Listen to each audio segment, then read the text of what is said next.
There it is. Alright, good evening everyone. My apologies about that lack of audio initially. Michael here with Felicity, November 8033 Fox, a Cessna flight training device that I did build right here at home. It is the 1st of December 2023. I hope you're all doing well and safe, wherever you may be around the world. 60 hours of continuous Boston virtual ARTCC coverage on VATSIM this weekend.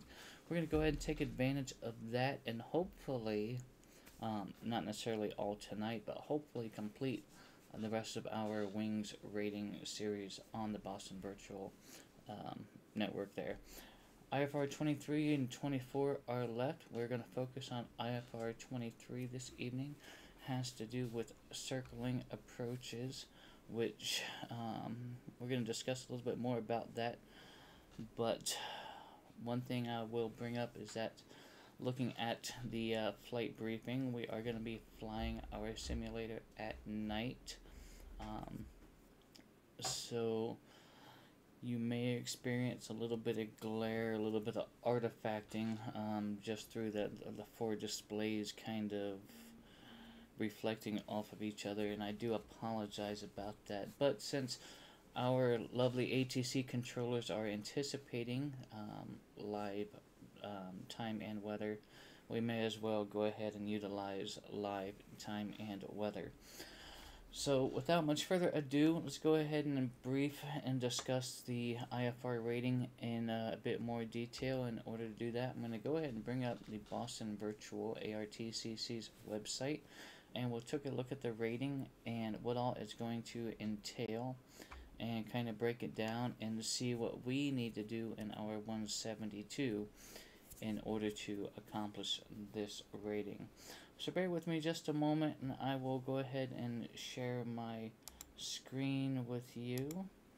It might look funny momentarily, but here we are.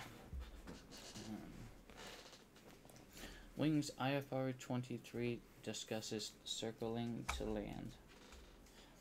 And what I like to do is go ahead and discuss the test standards right away, and we'll take a look at the recommended aircraft and ultimate requirements, because generally in our 172 piston aircraft we need to look at some of the alternate requirements anyway.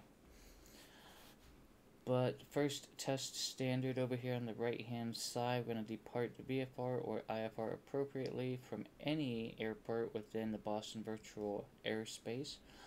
I happen to be particularly fond of Bradley, so we're going to be departing out of Bradley, Bravo Delta Lima.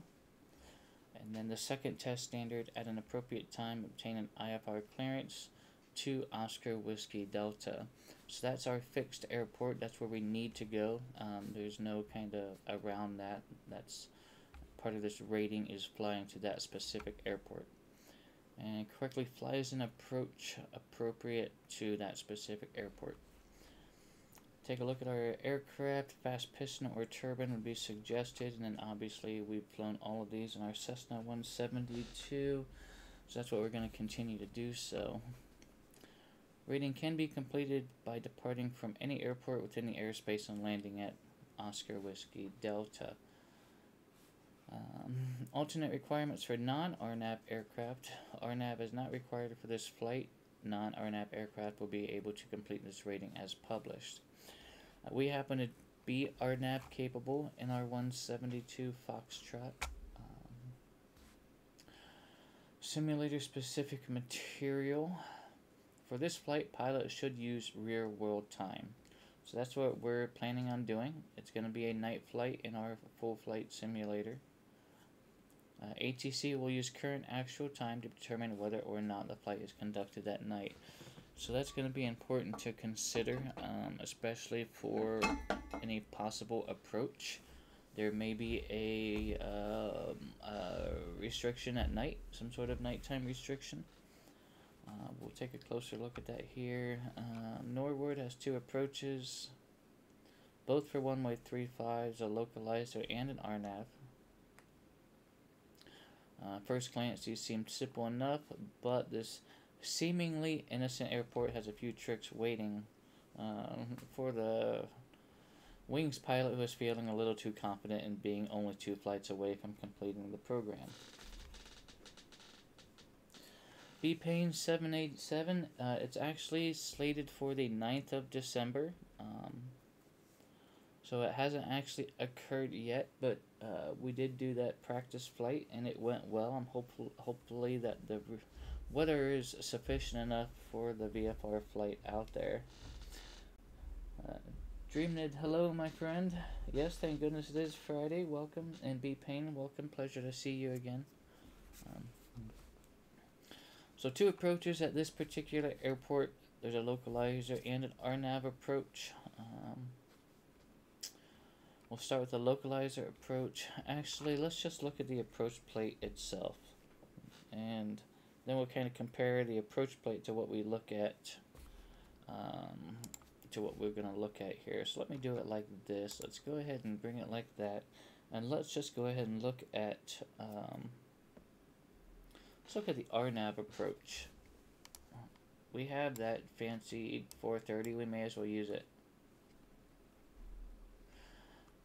New hangar is going to be finished relatively shortly here, soon-ish.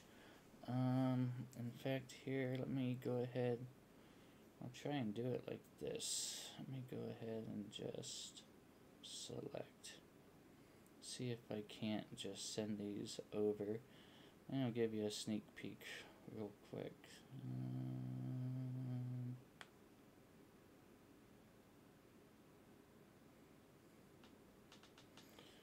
Let's see. Airdrop these over to my tablet. And then that'll pop through here. And sure, we'll take a look at a couple photos. Okay, let's try it like this.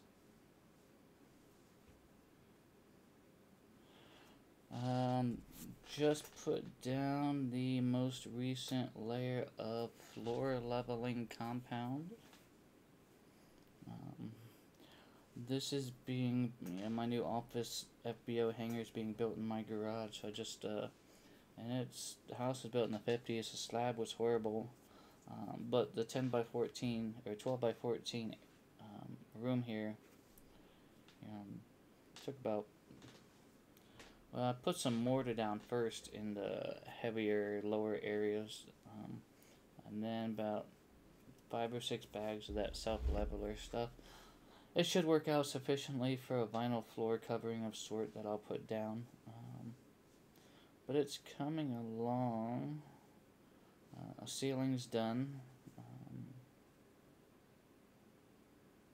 Yeah, it's getting there. It's getting there. So hopefully I'll be able to start moving things over before the end of the year. I mean, most of the hard stuff's done. The only thing really left is wall paneling and, putting a floor covering in of sorts. But, yeah. Okay. Alright, back to what we're discussing here. And what just happened there? I'll have to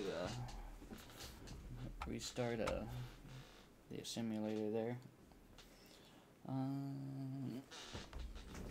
Bear with me just a second.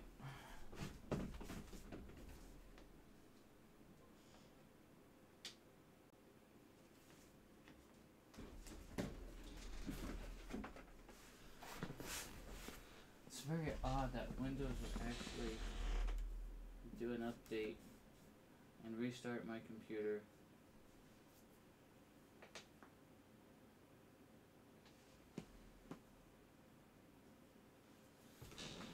Okay.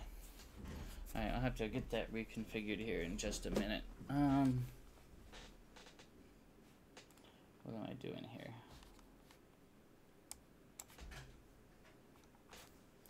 Okay, back to what we were looking at. We were going to look at the approach plate for runway 35 for the RNAV. And let's just do it like this. Go into procedure, approach, RNAV, GPS, runway 35. And then let's just look at this plate here real quick.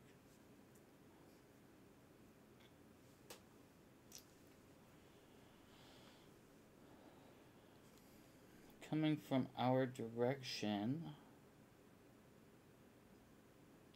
wounds would probably be the most ideal initial approach fix.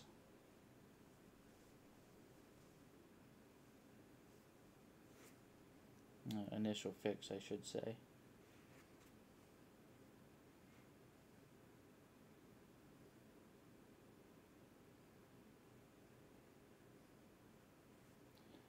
What do we got here? Category A is correct for aircraft. And let's see. We take a look up here at this upper left-hand box.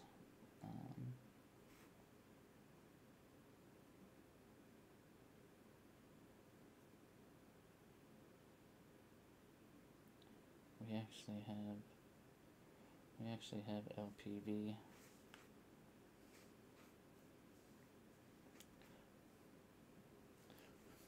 Runway 35 helicopter visibility reduction below 3/4 miles, not available.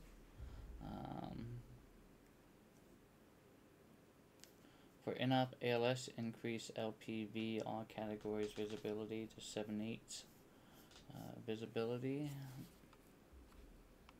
For uncompensated Barrow VNAV systems, LNAV, VNAV, not available below -15 Celsius or above 48 degrees Celsius. Circling, not available at night. We are going to be using, obviously, real world time. There's going to be a night flight, so this circling is not going to be available. So we're not going to be able to circle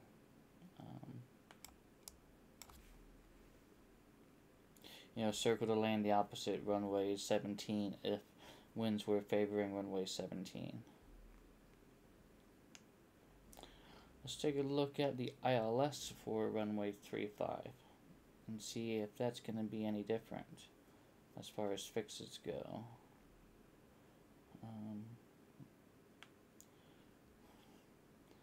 Take a look at our minimums. Category A. LNAV, VNAV, minimum 594 feet, 1 3/8 mile visibility.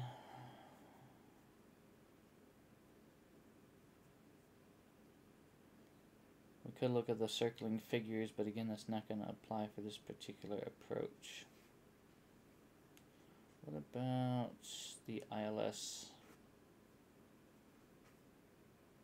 Or localizer runway 35. And let's do Providence. And category A.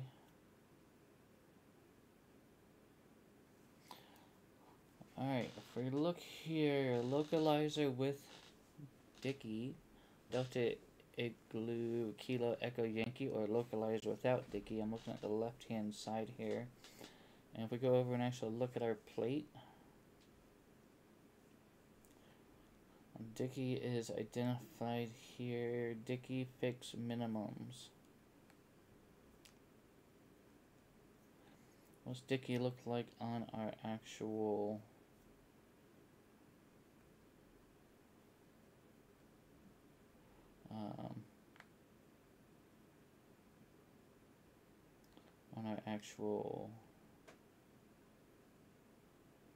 where's Dickey? D-I-K-E-Y.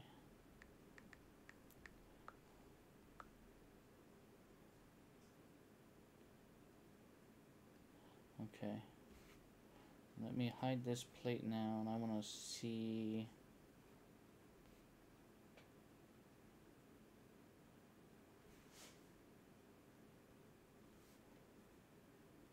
Dickey is a GPS waypoint. Appears to be the only way you're going to be able to identify that. So if we look at our localizer approach again at Norwood. I keep forgetting I can do it so much quicker this way.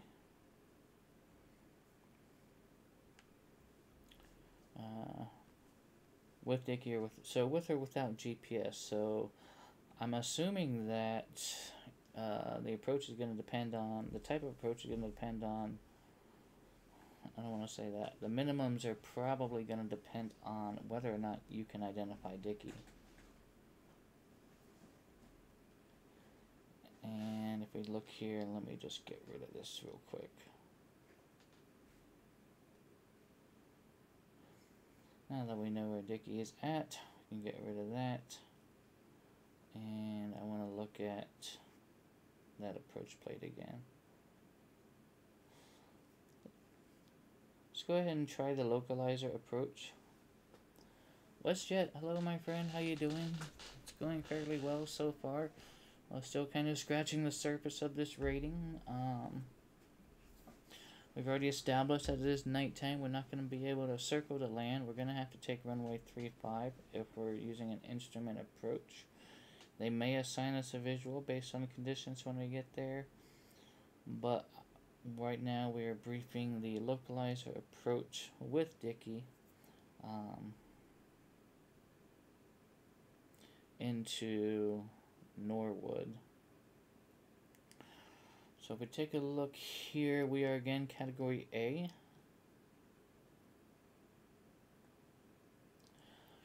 Minimums. And this is where that GPS fix is going to come into play. If we have GPS, if we can identify Dicky,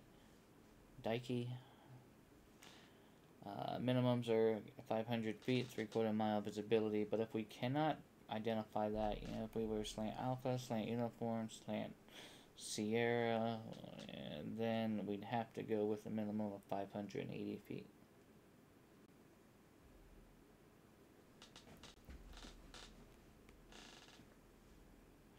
Now I'm curious, are you sure we don't need you? I shouldn't question you, Dreamed it, I'm just no better than that.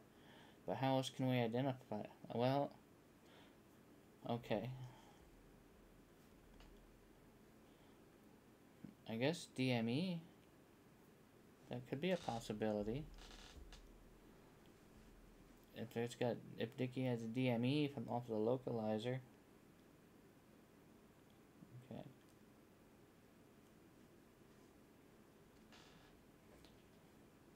Alright. So maybe that does increase our aircraft equipment list a bit. So if you have DME, then it looks like you can also identify that fix.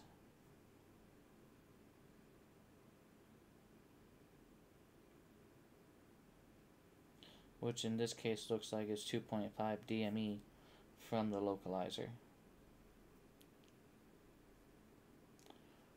So in reality, I would not be able to fly that approach in my plane because I don't have DME. I'd have to fly the one not being able to identify Dicky because I don't have GPS or DME. Okay. What else do we got here? Again, we're not circling, so straight in minimum is going to be 500 feet.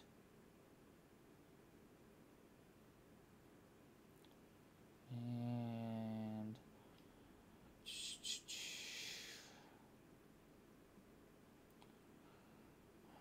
given that intercept angle, can probably ask or clarify straight in if I'm not given the straight in approach. Is there a no? Okay, there's a no PT right there. So we'll just expect essentially straight in. What else do we need to talk about this approach? 4.3 nautical miles from first approach fix to missed approach point.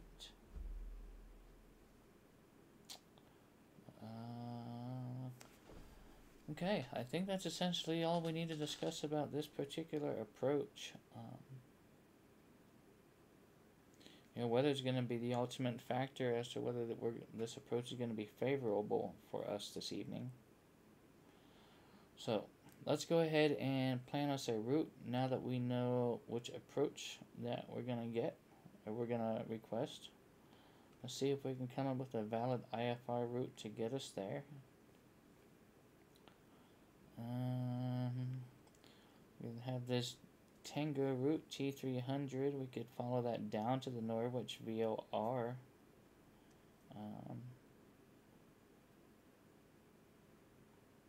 And then head over to the Providence VOR and fly up that way to kind of give us a little bit more flight time. For now, let me go ahead and get rid of this plate, see what we're working with here. We can go VOR hopping and go down to Hartford VOR.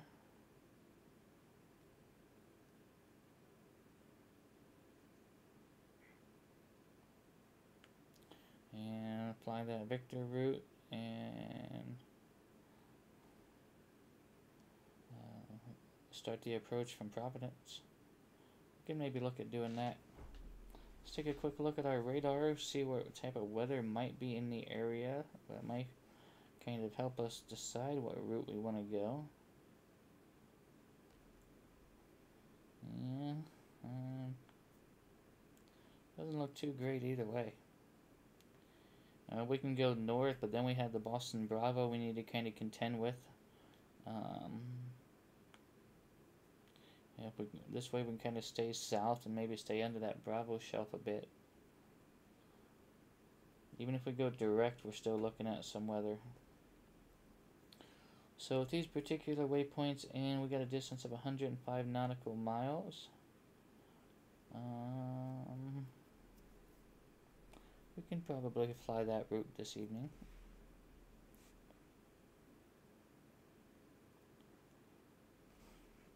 Alright, let's get this radar off and see what other routes we might have at our discretion. Curious what the for-flight route advisor might give us. If we say IFR, we're heading east, let's say 7,000 feet. We'll pack for this real quick. While that's loading, I did go ahead and do some additional work with our 172 anti-icing STC for our primary wings and our primary windows. So hopefully everything works out with that.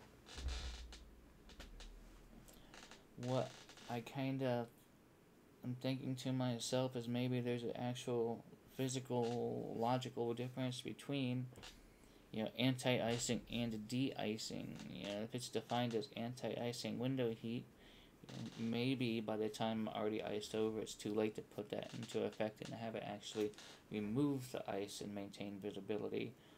So now my thought process is maybe I should just turn that on the ground before we even pick up any possible icing, and if that's the case, maybe the heat running through those elements will at least prevent any ice from building up on our primary surfaces or windows. So that's our other goal for this evening, is hopefully not to ice over in our live weather conditions. In order to accomplish this, I did need to bump up my 172's alternator output. We'll get to a complete weather briefing here in just a moment, Gio. We'll take a look at the departure and arrival weather. But I did have to bump up the alternator output as well as the battery amperage in order to maintain the additional load when flying with the anti-icing on. Okay, 7,000 feet is what I'm considering. Let's go ahead and we went ahead and packed for this. Let's go ahead and do a thorough weather briefing. So we're going to go ahead and send this over to a flight. Let me just confirm we are in the actual simulator aircraft.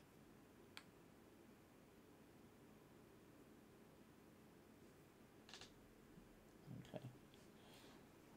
Let's update this. IFR 7000 heading east with the tailwind.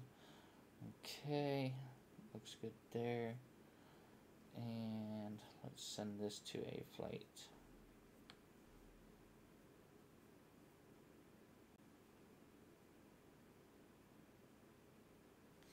Before we go through and brief that whole thing, I'm just real curious. What type of routes does ForeFlight Advisor give me? Putnam and Wounds.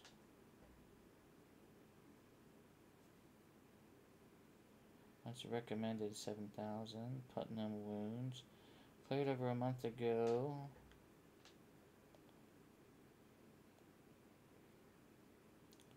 Wounds sounds familiar. Wasn't that a fix on one of our things?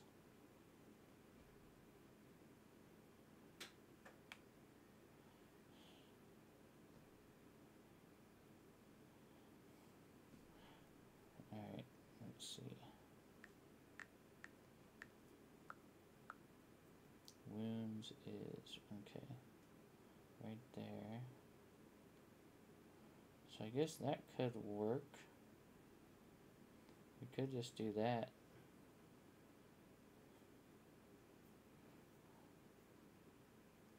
Putnam.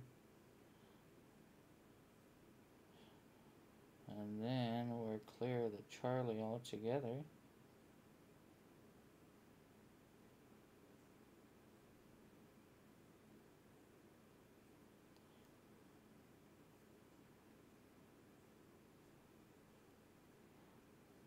I think I might like that route a little bit better.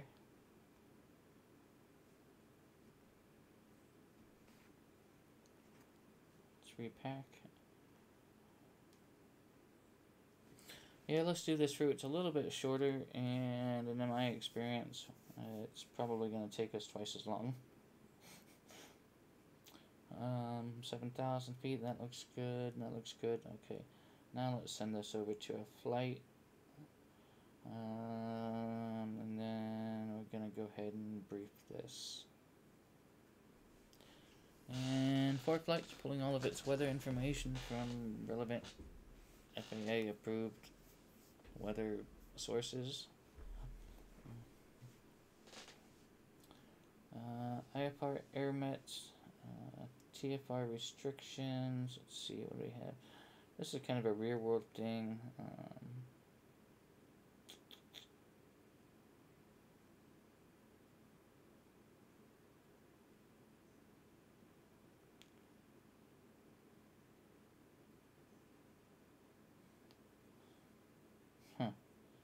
Interesting.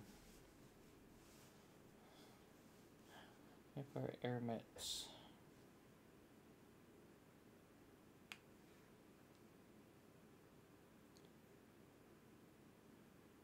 December 2nd, 9, 10, 11, 12, 1, 2. Okay.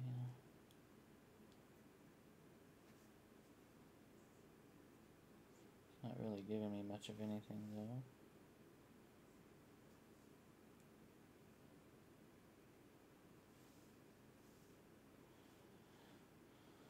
Gonna skip over mountain obscuration airmets.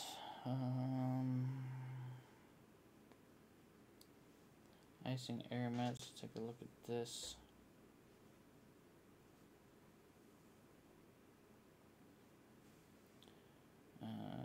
Active during passing time. Looks like it was to the south. Base freezing level is 8,000 feet. 12,000 down to 8,000, topping out at 22,000. Icing in the area there. 3,000, 7,000, up to 20,000, moderate icing. That's right in our area. So icing is a very good possibility on our flight this evening, so now I'm really kind of hoping our anti-icing works out. What else?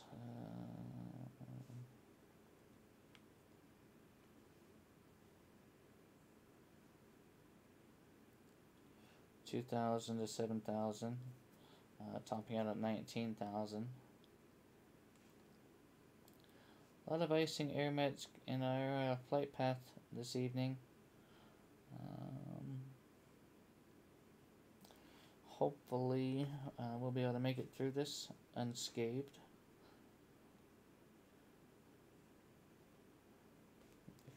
Turbulence high. Generally is higher than we ever fly. 18,000, 18,000, 18,000. Low level wind shear. This is kind of us sometimes.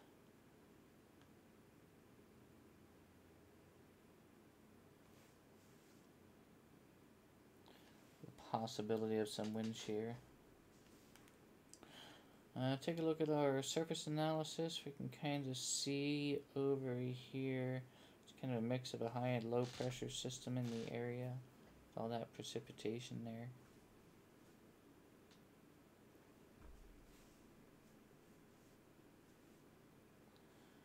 METARs. Current conditions right now. Marginal VFR, MVFR,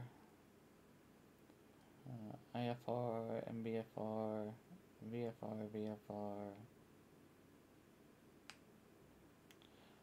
So it looks like things may transition from kind of iffy to kind of okay as we make our way out that way. But nevertheless, we are going to be on an IFR flight plan, and we are going to be at night, and so circling to land is not going to be an option on our approach this evening, given the approach being runway 35. Pirates. This is all rear world pilot reporting. There's quite a bit of them, it looks like there. Cloud coverage in the area. We'll just kind of skip over that. Visibility, surface winds, and precipitation.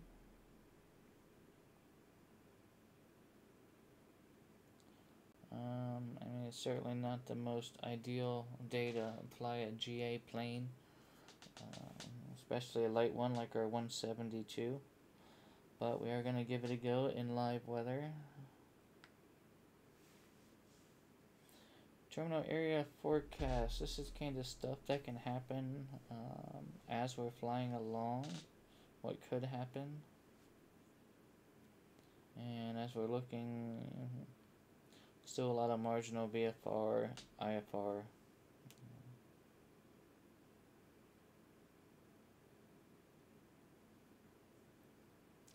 Wind chart.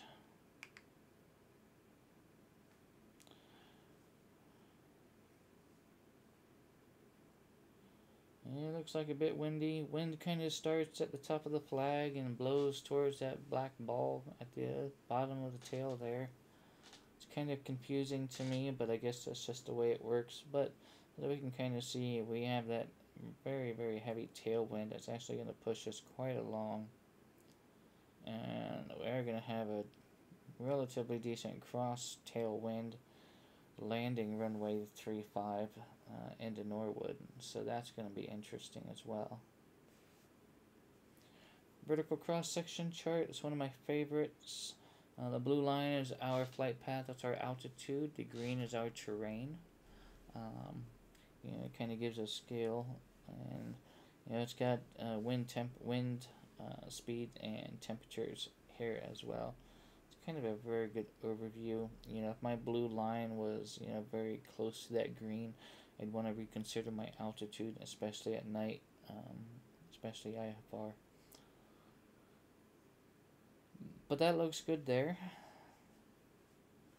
Winds aloft, looking at 7,000 feet, coming out of the west, up to 50 knots it looks like. Alright, departure NOTAMs. Gonna kind of skip over a lot of that stuff. En route, communication, en route airspace, en route, a lot, just so many NOTAMs. ARTCC NOTAMs. If we talk about our new craft checklist, this is where we could find out about possible known ATC delays. It's right here.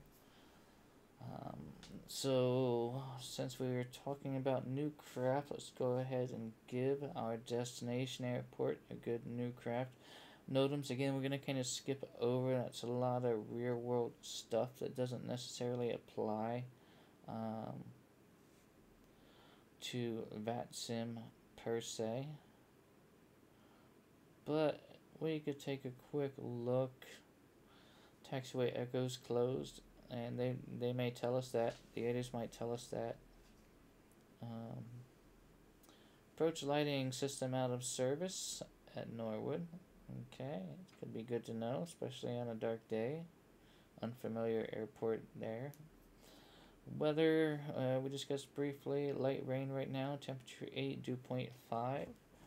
Altimeter 3007. So the temperature dew point is relatively close together there. So we do have a good recipe for some cloud formation, it looks like. But the winds are calm and visibility is 10 miles. Known ATC delays again. You know, we're going to be on VATSIM, so it's going to be hard to discuss right now. I'm not sure. And take a look at our runway information. Runway 35 is 4,007 feet long by 100 feet wide. And bear in mind, runway 35 is also right-hand traffic. So that's going to be good to know for our approach as well.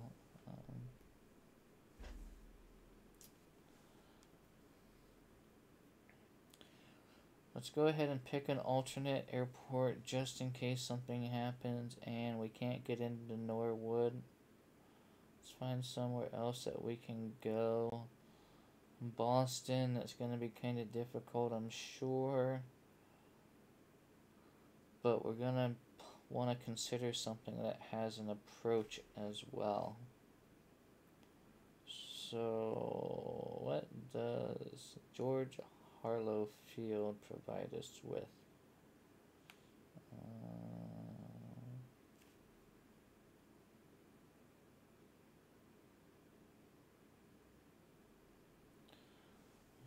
Okay, 0624, so it does have an RNAV GPS approach.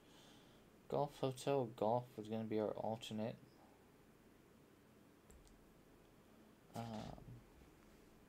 Fuel, we're going to take off with fuel as we normally do. I like to land with at least an hour of fuel,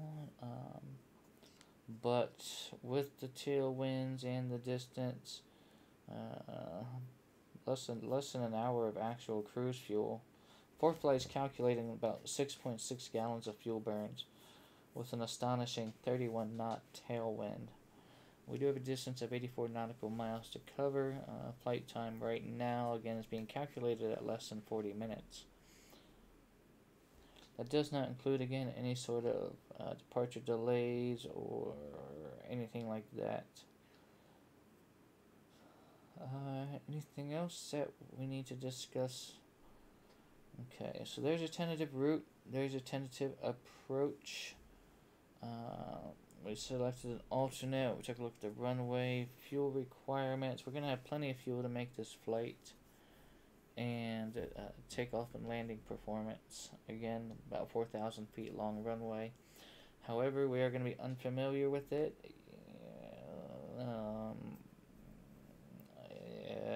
Approach indicators could be bad. Whatever the case may be. So we may have to do a go around. We may not have the threshold immediately. It's going to be kind of hard to say. Do the winds profile chart again when I'm done. I think I'm just about done. So let's go ahead and pull that back up in the briefing section. And then we'll touch base back on the Boston Virtual website and make sure that we are all copacetic with what they want us to do. And then we'll head to the plane. So let's go ahead and get back into here. Let's see. Get back into here. Is it there? No, it's not there. Flights. Okay. We want the winds profile.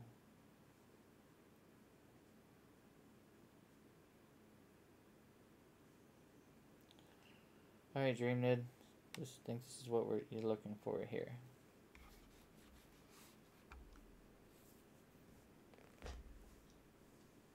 One more to the right. Okay. The vertical cross-section chart. Okay, this one here. Yep. Alright.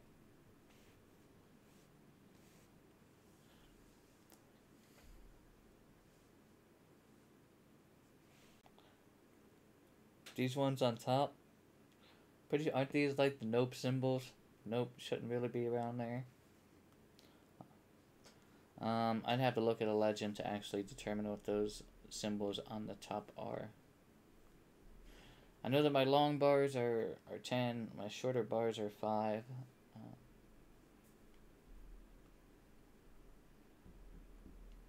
Icing severity. It's pretty close to that blue line that's our altitude, huh?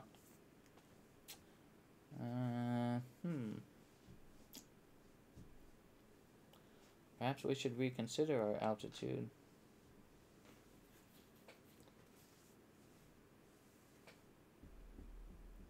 Or we could try it, see what happens, and then ask for lower if need be. Because, if we take a look at altitudes in the area, especially being unfamiliar, I'm seeing 4,200, 4,900 up that way. So the higher the better for me. If we need to go lower, we will. But let's plan for 7, and definitely keep in mind that icing factor. I think that's it. Alright, let me go ahead and share my screen again. We'll scroll through the rest of this rating information, make sure we have everything covered, and then we'll head to the plane, do our walk around, and get fueled up, get started up, and get a clearance out. Let's see here. Do that. Okay. Training material. There's a bunch of training material there.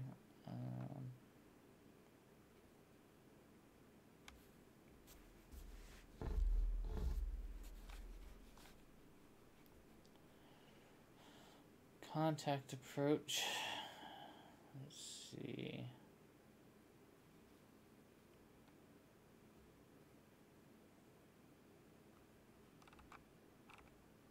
We discussed circling the lands not available at night. If landing straight on runway 35 isn't an option and you can't circle because it's night, a contact approach might be worth consideration. Alright, let's talk about this for a minute because I don't know if I'm entirely familiar with this. Contact approach does not require you to fly any segment of a published instrument approach. Okay, now it's sounding familiar. All you need for a contact approach is reported visibility of 1 mile on the ground, 1 mile flight visibility, remain clear of clouds, and reasonably expect to be able to continue to the airport and land.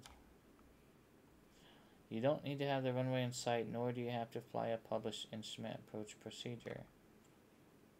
How you fly the contact approach will depend on your situation, location, and weather conditions. Okay.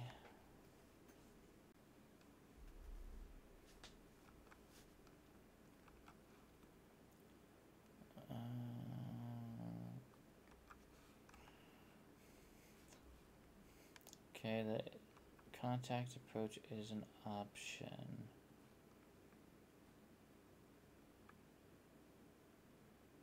Man, that looks kind of interesting.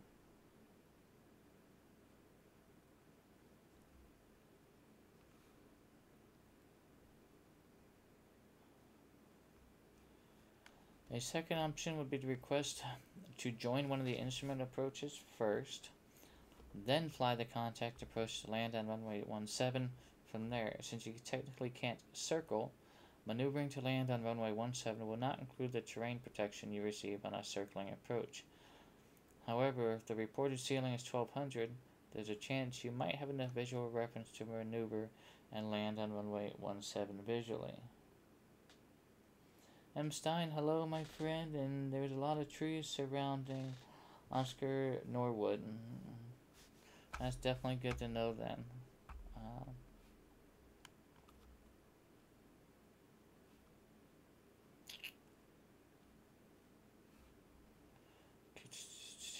Okay.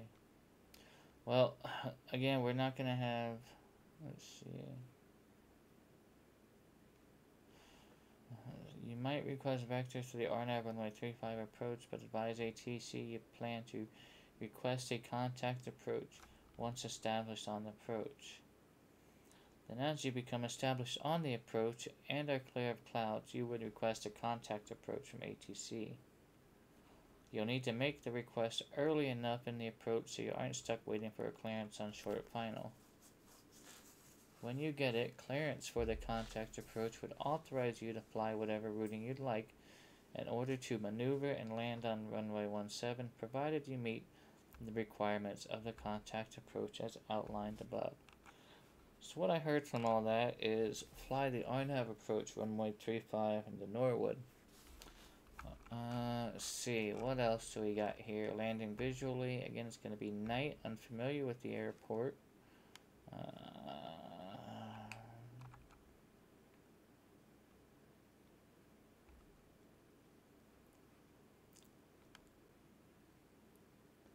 Fly somewhere else, landing visually. Okay, so we do have options.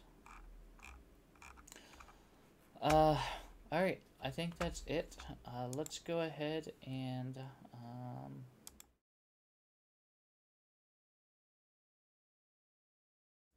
here we are. That's the right one. I do need to take a couple minute intermission and get things reconfigured in the simulator here. And then I will be right back with you all. So please stand by and I'll be right back.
Alright, looks like we're all set to go, and JPC, Jet Pilot Cinnamon, coming with a raid of 9 viewers. Thank you so much. Greatly appreciate that.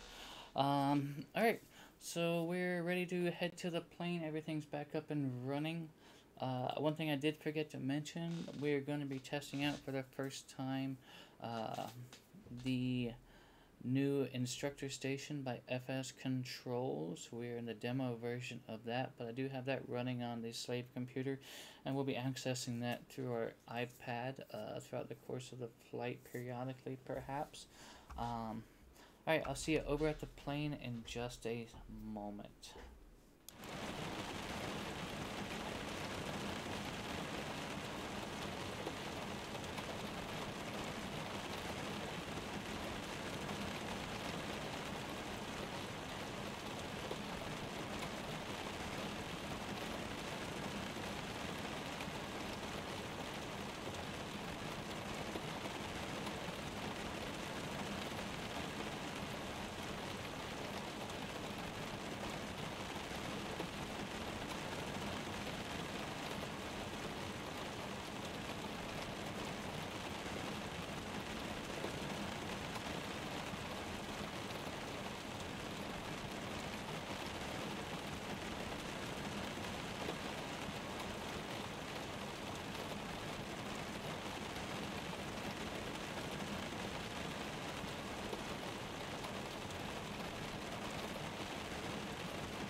Hello everyone, welcome aboard Felicity. My name is Michael. I'll be your pilot today. This is November 033 Foxtrot, a 1965 Cessna 172 Foxtrot model. We're on the ground here at the Bradley International Airport. Astero, welcome aboard Felicity. Thank you for the follow. Greatly appreciate it. We're going to attempt to obtain our wings IFR-23 rating from the Boston Virtual ARTCC. I went ahead and briefed that back in the hangar. So let's go ahead and confirm full fuel here. Actually, let me just try it like this.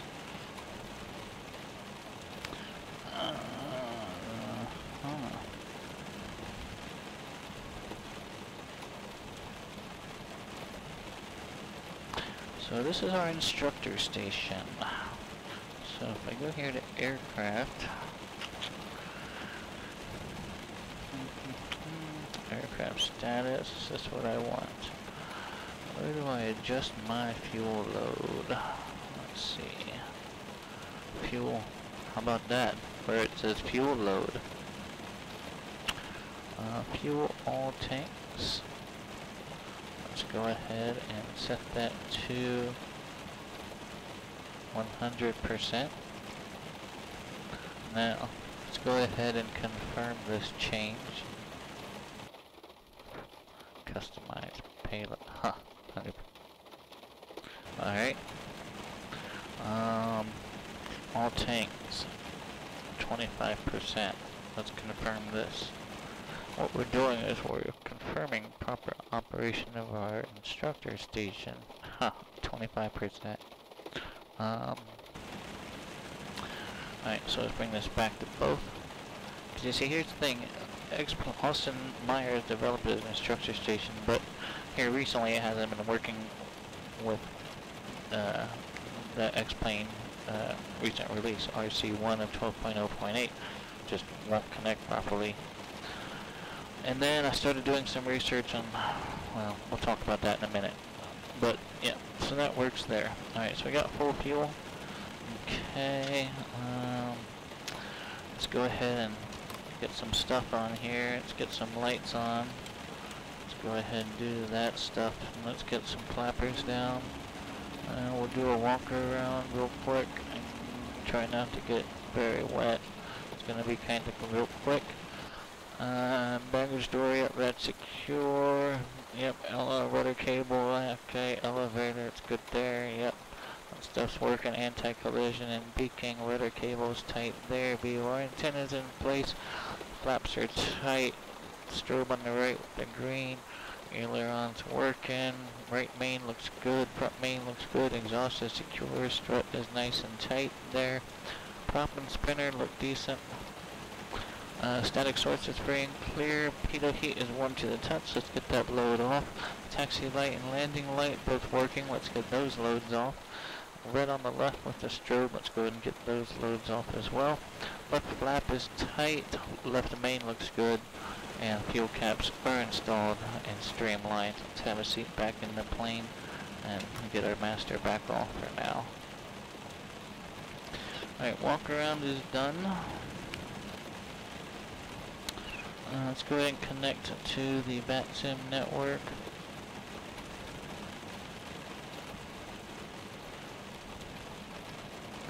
Get some time for some frequencies to populate.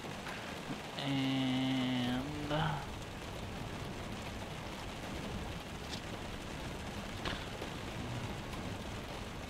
get started up here. Let's see. We have everything that we need. We got our license. Okay, airworthiness certificate, registration, got that. Operators, manual weight and balance, we got all that stuff. And why am I? Oh. Am I like? Oh, must be on somebody, huh? Yep. Let me just go ahead and move my plane.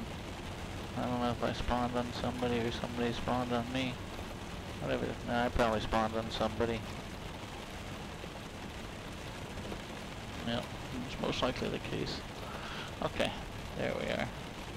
Just had to move myself over just a bit.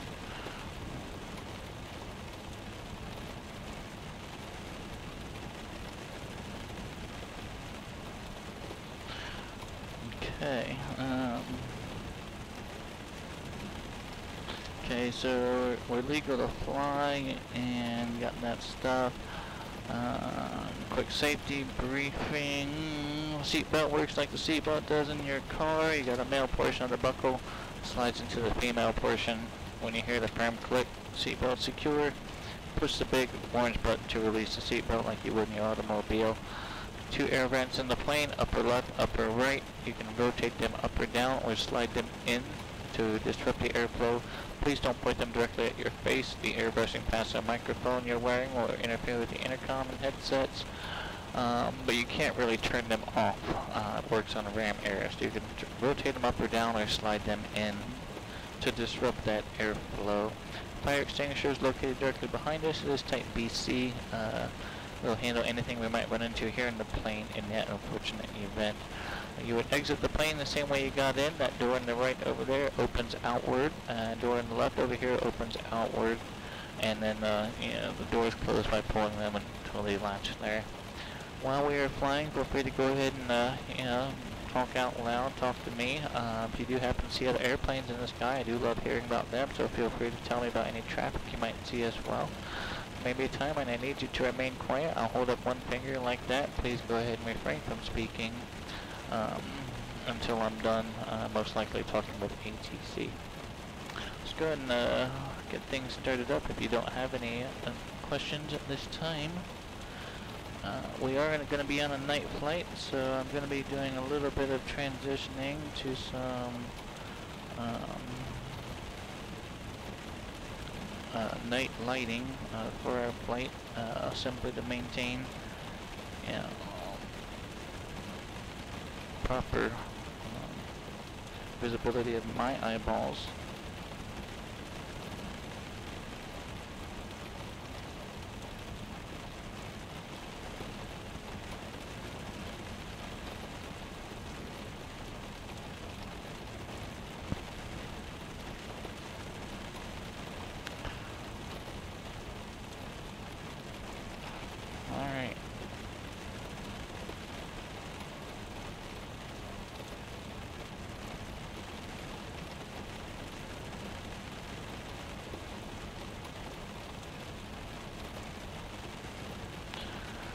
Okay, circuit breakers are all in, alternate static air is in.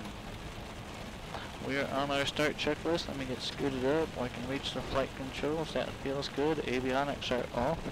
Carb height's off right now. Make sure it's going to go full rich. Throttle slight. Let's get 4 in the primer. 1, 2, 3, and 4. Okay, primer is in on lock. Alright, master's gonna go on. Beacon is on. Okay. Brakes are gonna go on. And mags to start, and right away I'm looking for oil pressure and RPM. Those are my memory items. Clear.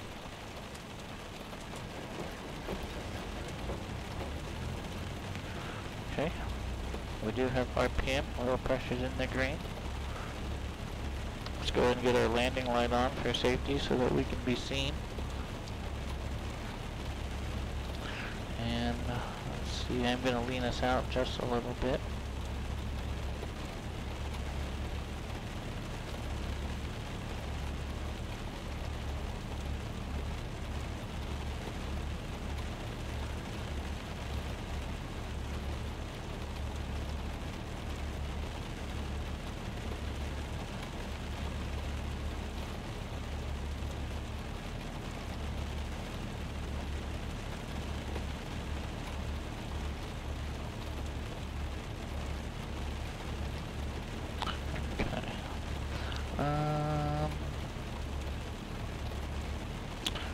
What else? Okay, oil pressure, oil temperature, lights, landing light on.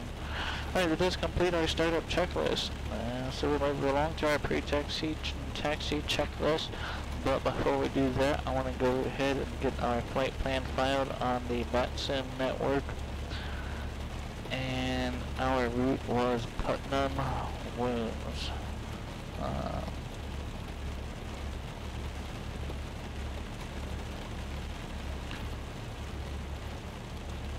Okay. That's not what I want.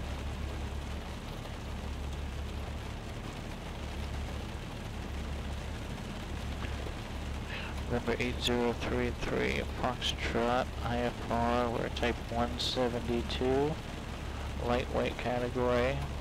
We do have GPS, it gives us slant golf. Departure Bradley, off block time 10, 11, 12, 1, 2, let's just say 0320.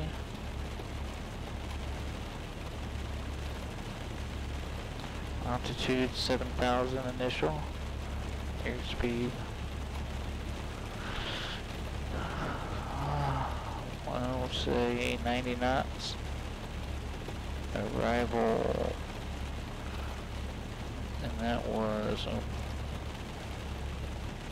Oscar Whiskey Delta.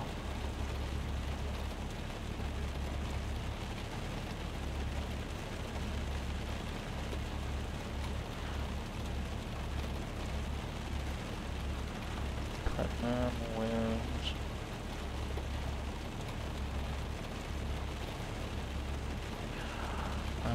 Airspeed alternate. What was our alternate that we decided on? That was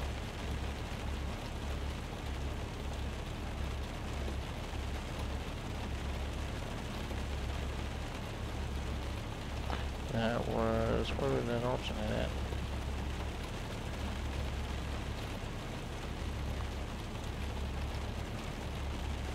Was that Plymouth? It was Jeep, Golf Bravo. Oh, now I lost it.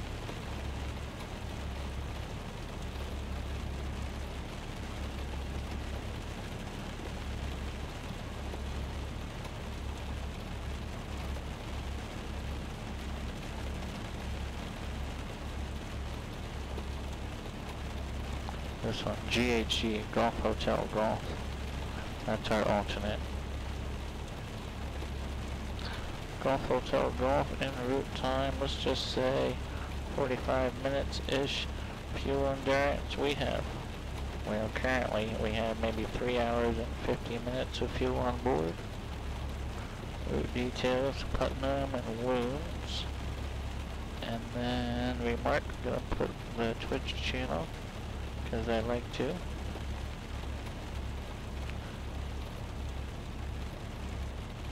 Met a lot of neat and nice people that way. And wings, IFR-23. Thank you. Okay, looks good there. Let's confirm our flight plan looks good. Okay, IFR-172 looks good there. Alright, let's file that flight plan.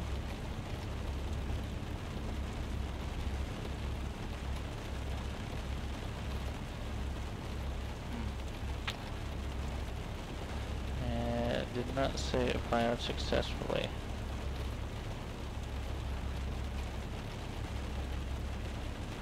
Let's refresh this.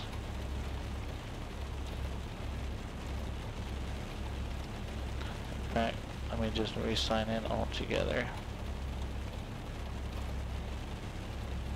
Unfortunately.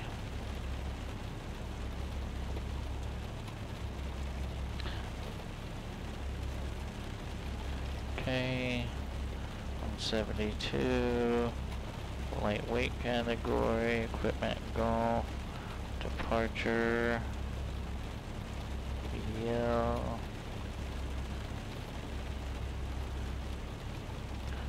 (0320), altitude 7,000, airspeed 90, arrival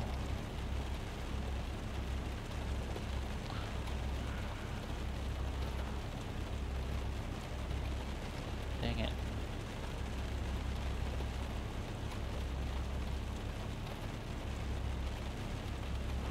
OWD.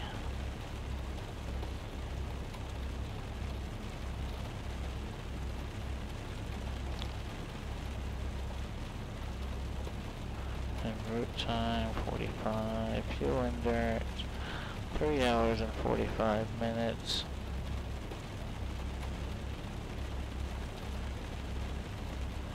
Putnam Wounds is our route. We'll try this again.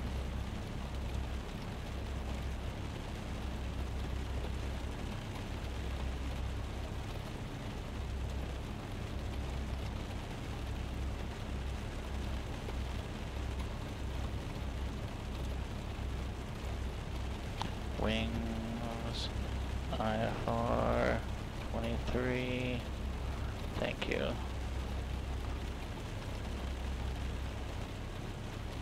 Flight plan filed, there it is. I don't feel confident that it filed until I see that confirmation. Okay, flight plan's been filed. Oil temperature's up in the green now. Let's go ahead and just, we'll wait till we get to the threshold. What else do we got? Flaps gonna go up. Seatbelts, I'll get my seatbelt on in just a moment. Avionics gonna go on. ATIS, altimeter, ATIS, let's see if Bradley is giving us an ATIS currently. Let's just go and get all of our frequencies written down.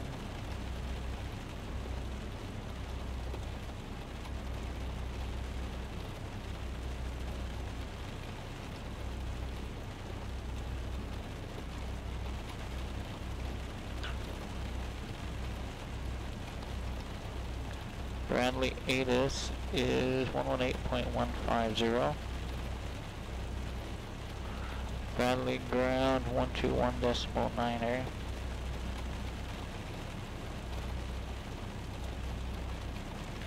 Tower 120.3.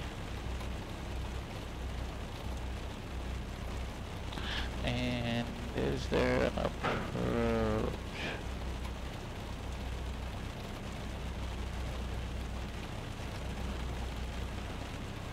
KBDL approach.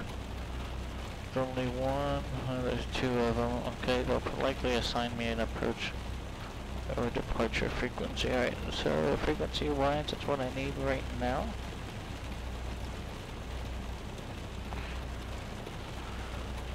Clear this out.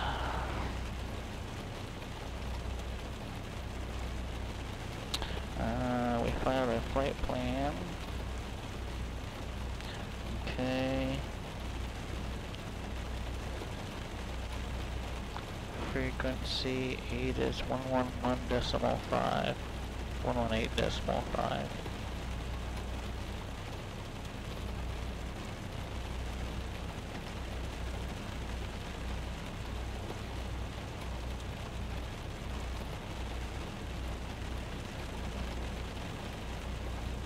118.5.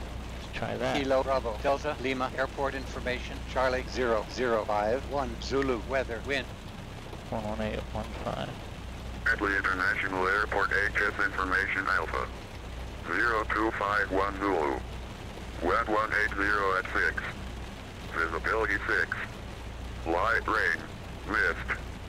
Few clouds at 1,600. Ceiling 2,500 overcast. Temperature 7. 2.6. Altimeter 3005. Rail 24 in use. Expect ILS runway 24 notices to air mission. Read back all hold short instructions and assigned altitudes. Advise on initial contact. You have information Alpha. Alpha is current. Bradley International Airport HS information Alpha. Winds are 180 at 6, visibility 6, temperature 7, dew point 6, that's pretty close there. Altimeter 3005. Set down altimeter here, puts our field elevation 120, 40, 60-ish. Traffic, 7 o'clock, 3 miles. 100 and how many feet-ish? 173, that looks pretty good. Yep, looks good there. Okay, flight plan is filed. We got some weather information. We set our altimeter. Let's get our transponder on. Let's go off altimeter mode. Mode Charlie. ADS-B is tied into our nav lights. Let's get those on. Radios will test momentarily. Taxi light. Let's go ahead and get our taxi light on as well. Attitude indicator. Turn coordinator will test on the roll. But let's go ahead and get our heading indicator, the compass set here.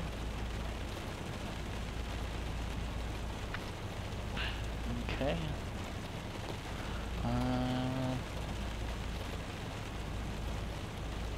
Right. I need to step out real quick, and then I'll come back, and we will call for taxi. Parking brakes on. I'm gonna lean us out just a bit. I'll be right back.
about that. Let's break there. Bradley ground 121.9er. Let's get tower on standby. 120.3.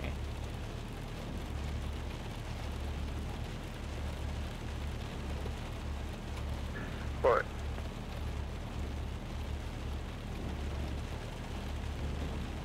Seatbelts going on.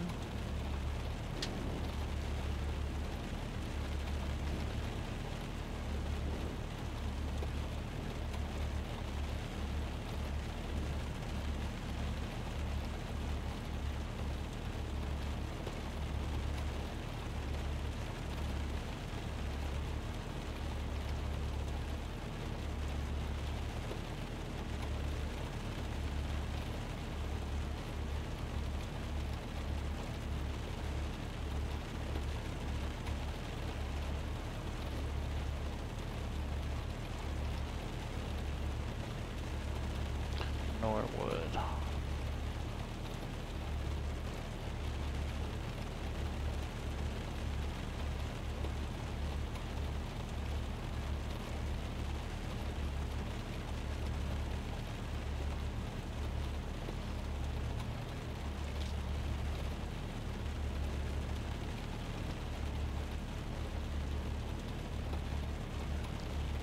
Alright, sounds quite enough. I think we're ready to call. He sounds ready, I hope. Okay, strobes are still off for now. Okay. Bradley ground, November 8033 Foxtrot. Parked over here at Signature, hoping for wings IFR-23. IFR to Norwood, ATIS Alpha. Number 8033 Foxtrot, Bradley ground, thank you for information. Alpha. Yeah, on request, standby. Request, standby.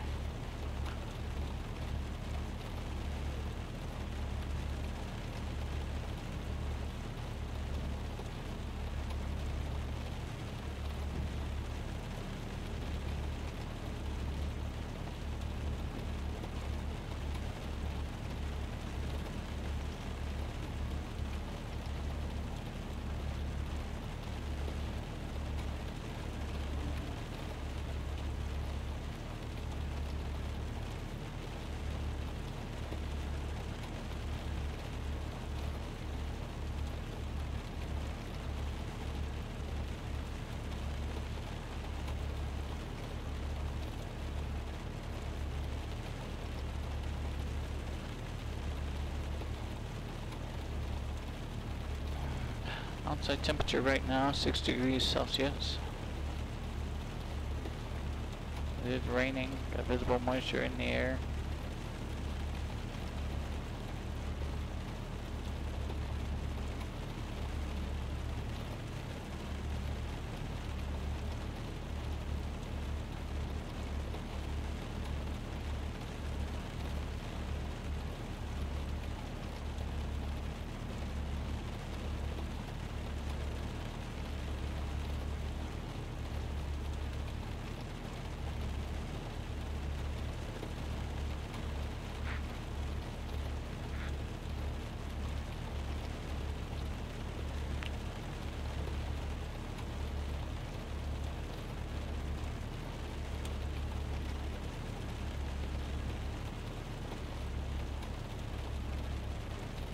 And Bradley, Voyager 3 photos, confirm we can turn right into Echo here. Voyager 341, that is affirmative, right on Echo, then November Mike to the gate. Good. Echo, November Mike, Voyager 341. I know that voice.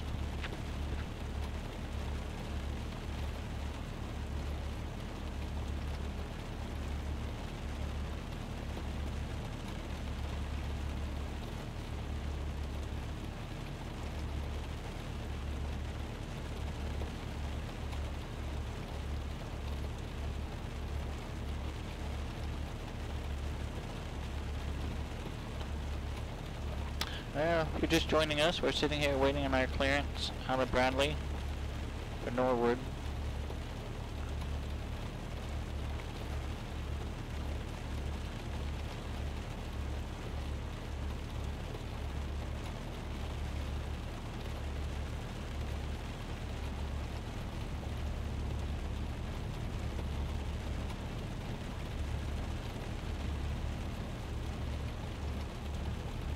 8033 Foxtrot, clearance available, advisor, ready to copy. We are ready to copy November 8033 Foxtrot. November 8033 Foxtrot, you are clear to the Norwood Airport, Bradley 6 departure, radar vectors Putnam, then as filed. Maintain 4,000, initially expect 7,000, 10 minutes after departure. Departure frequency 123.905, squawk 5326.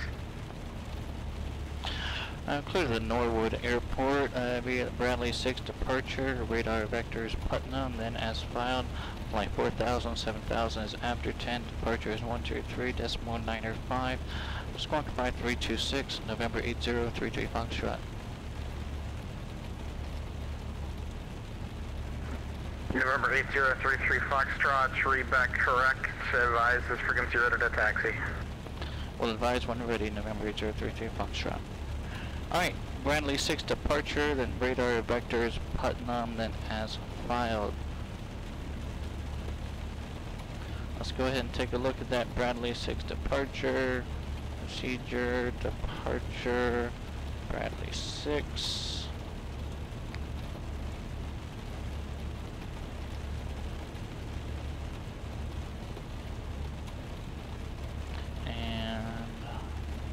I actually want to see the departure plates.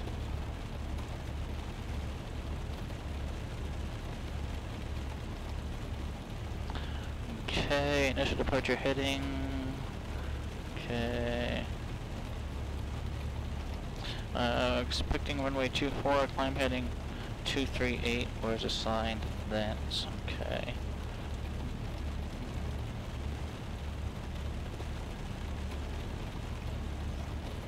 94,000. Then we're radar vectors Putnam, then as filed. And our route was Putnam Wounds. So let's just go ahead and get Putnam in here. Putnam P U T Putnam and November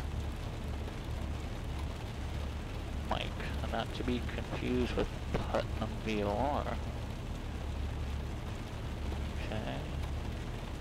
And then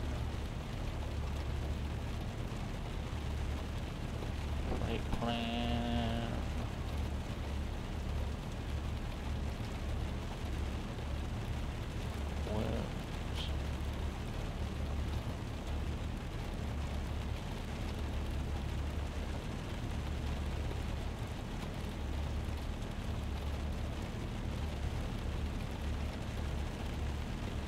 Wounds. W Whiskey Oscar Oscar November Sierra. Okay, then we're going to Oscar Whiskey Delta Kilo Oscar Whiskey Delta Norwood Memorial. Okay, flight plan. Okay, GPS mode.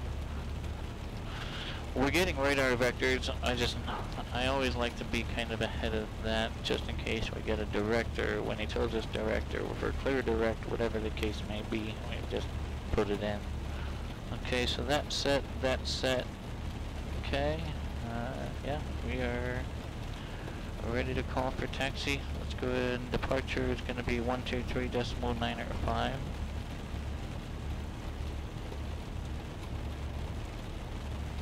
123.905.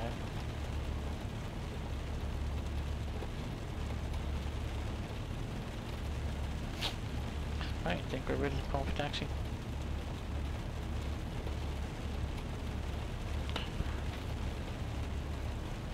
Friendly grounds, November 8033 Foxtrot is ready to taxi with clearance.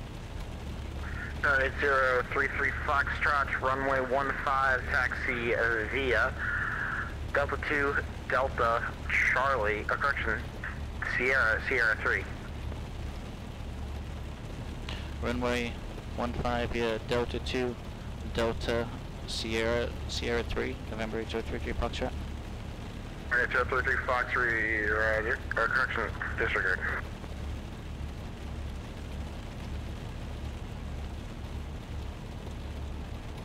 Alright, it sounds like that's right. Runway 15 via Delta 2, Delta, Sierra, Sierra 3. Runway 15 via Delta 2, Delta, Sierra, Sierra 3. Is that right? Yeah, okay. And then I want to look at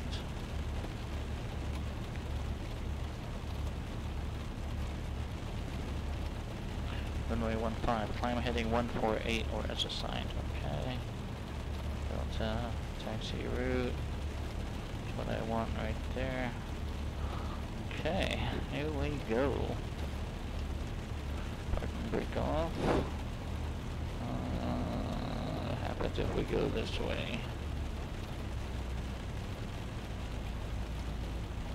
It's not the way to go.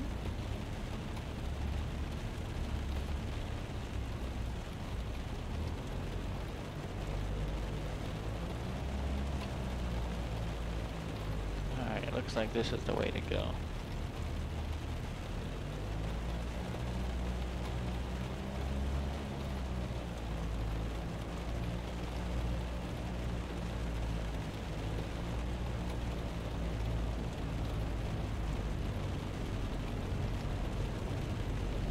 Alright, found a plane there. Must be the way to go.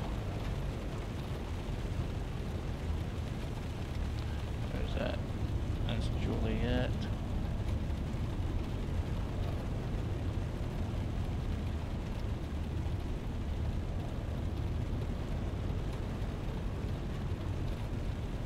Well, we're just gonna assume this is an airport that needs definitely needs redone with the taxiways. Okay. Alright. We're on Delta, which is identified as Juliet within X-plane currently. Mental note, Michael. Put this one on your list.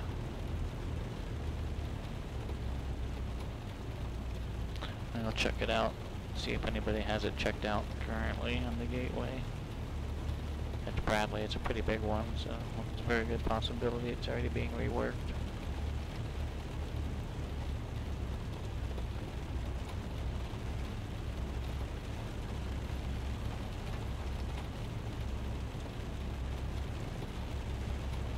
Sierra.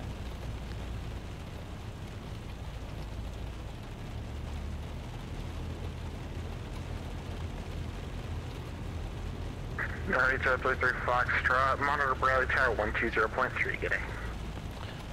Tower 120.3, thank you for your service, good evening, November 33 Foxtrot. Monitor tower, so we're not going to call, we're going to wait to be called. Departure is going to be 123.905.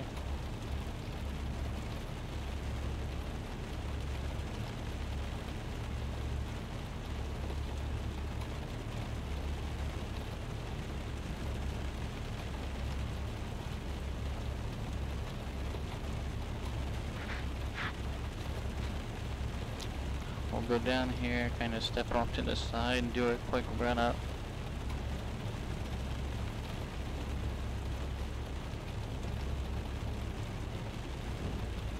Hey, number 8033 Foxtrot, Bradley Tower, good evening. The wind's 200 at 8. On departure, fly heading 150. Runway 15, clear for takeoff. Runway 15, clear for takeoff, and I have time for a run up. November 8033 Foxtrot. 33 Foxtrot, not a problem. Let me know when you're ready. Okay, thank you. November 8033 Foxtrot. Okay. And 033 Foxtrot, if you could pull off to the side as much as you can there towards the cargo ramp, I will have traffic coming inbound. We'll get off to the side here. Thank you. 8033 Foxtrot.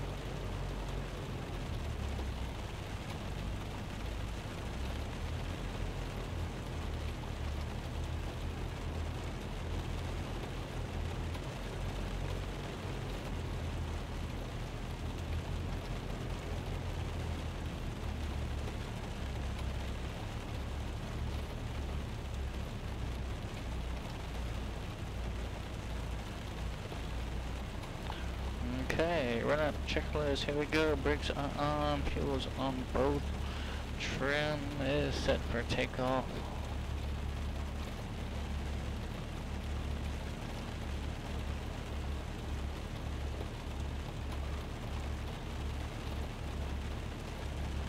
Flight controls. Down on the right. Up on the left. Down on the left. Up on the right. Elevator. Rudder working. Mixture's full rich. Okay, primer's in and locked. 1600. Here we go.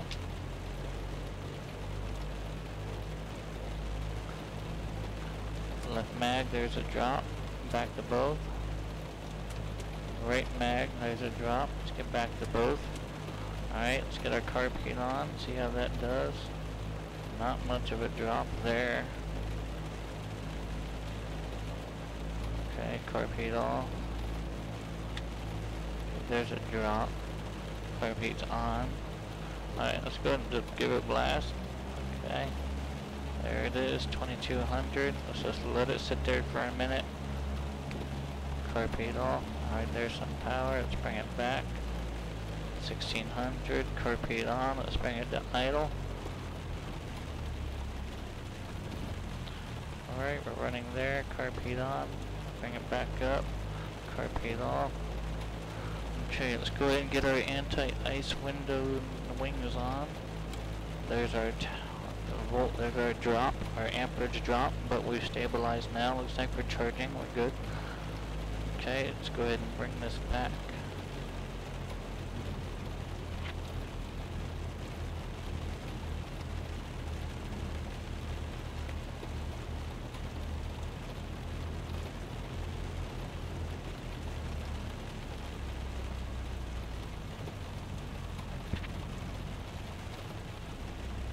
And Bradley Tower, November 8033 Foxtrot, got our run-up complete, and looks like we're ready to go IFR.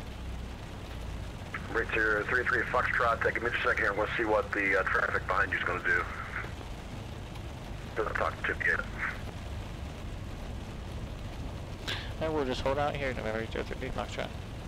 November 890 Golf, Mike, Bradley Tower.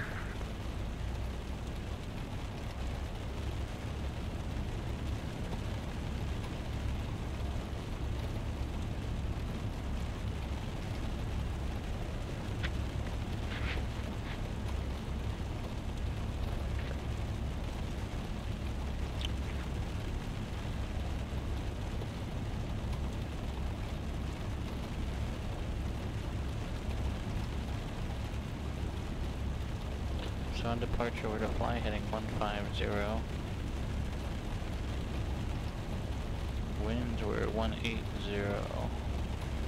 I have a little bit of a crosswind. Take off.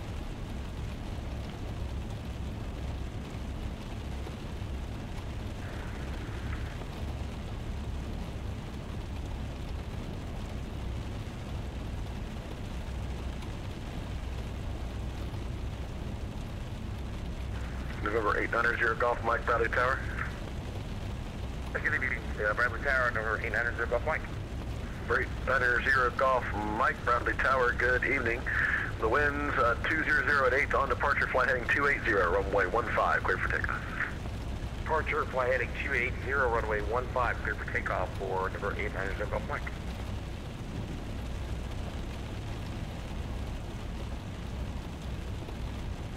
Number 8033 Foxtrot, runway 15, lines of wake, caution, wake turbulence.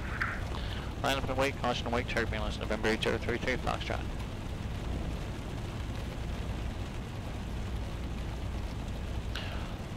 B-Pain, it is a taxi feature in full flight. I think the taxi routes come with the tier 3, whatever the top tier 1 is, subscription. It might come with performance, the middle one, but if it does, in your flight plan box, you'd have a taxi route button right there in the bottom right.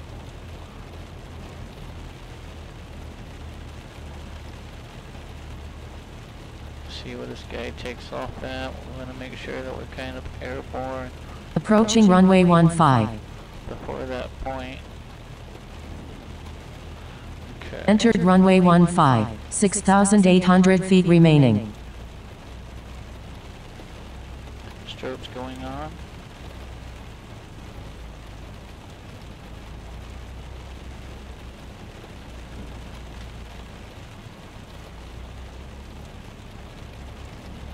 And of a rate 900 Golf, flight contact, departure 125.35. Have a good flight. Oh, departure 125.35. Appreciate the service for 0 Golf Mike.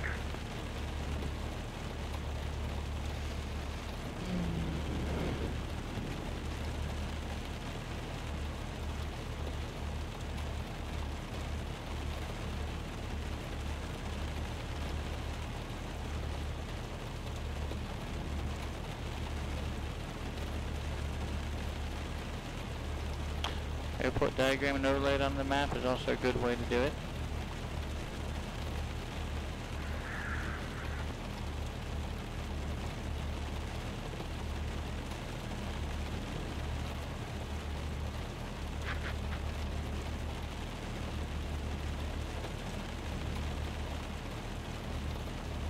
Number 8033 Foxtrot, the wind 200 on departure, flight runway heading runway 15, clear for takeoff.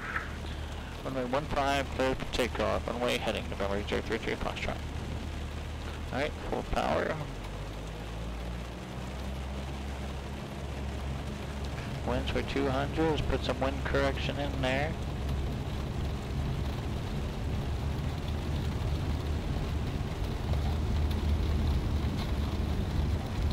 Airspeed's coming up.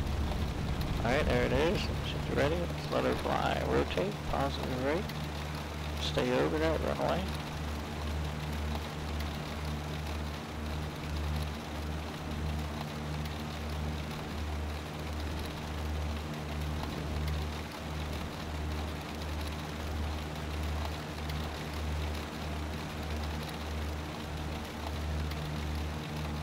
Heading 150 on departure.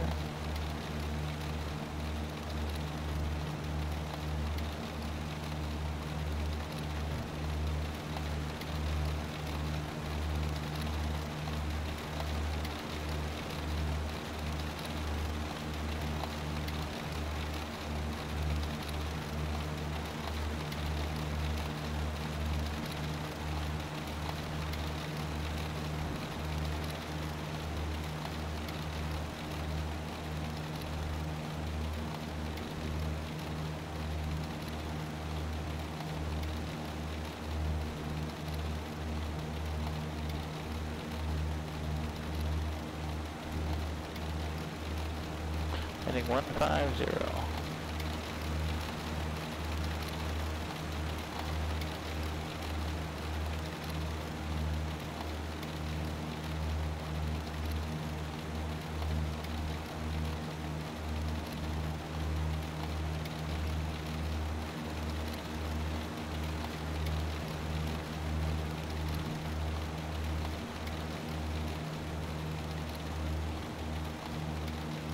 Alright, charging system still looks good.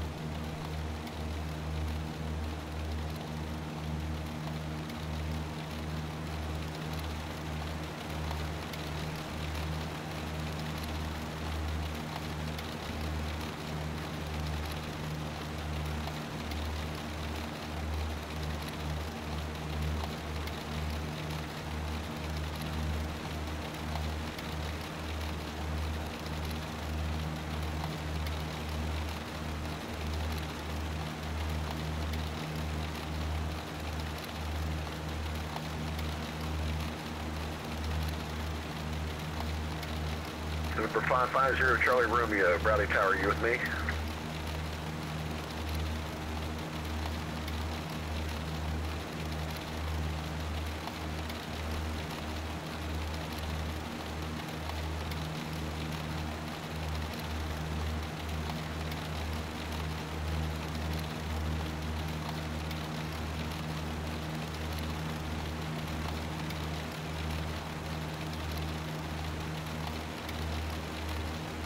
And number 550 Charlie Romeo, Bradley Tower.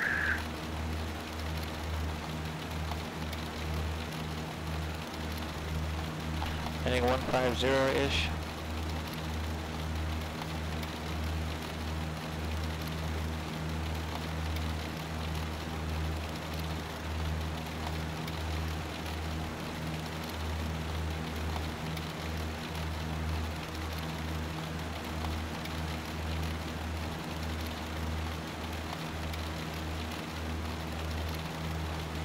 I imagine I'll be handed off to approach here soon.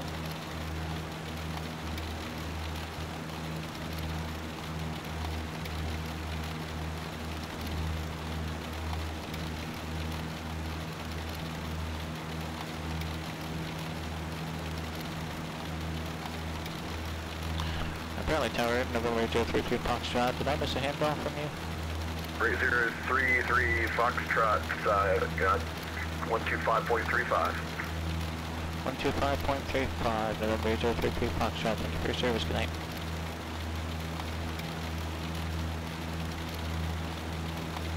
And 000 Charlie Romeo to if you holding short 24 Charlie. Number 550 Charlie Romeo, Roger, you ready to go? Different departure frequency than what we were gotten, but sorry, 125.35.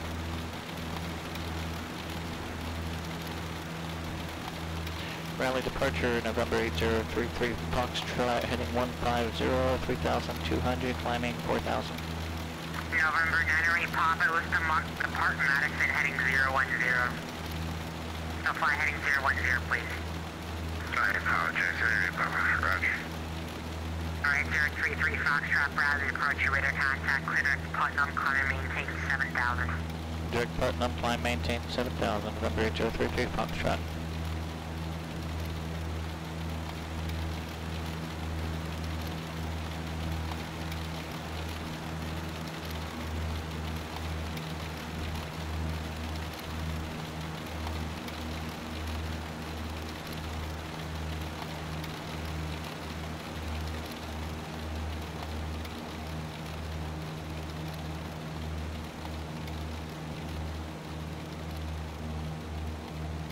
Yep, I've got my anti-ice on.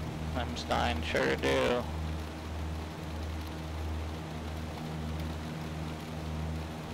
Hopefully it holds out. We turned it on the ground. Alright, so we're now direct Putnam, climbing 7,000 feet. Anti-icing is on.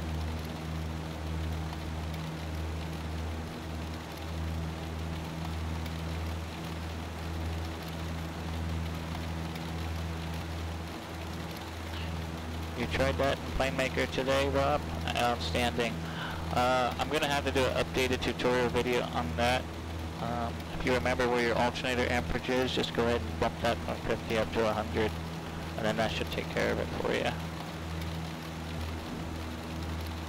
Yep, cabin heat too as well.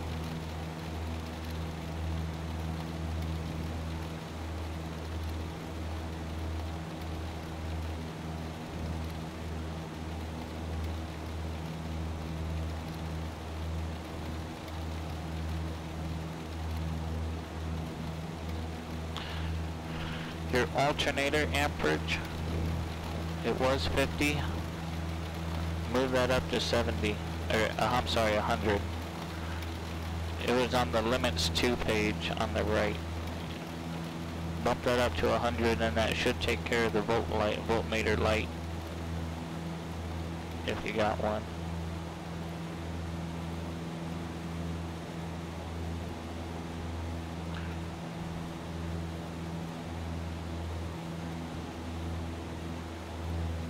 Alright, 29 miles to the Putnam fix.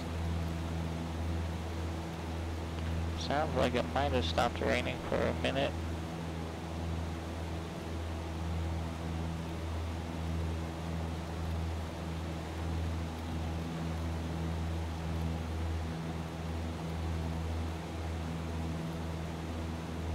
And we're climbing 7,000 feet.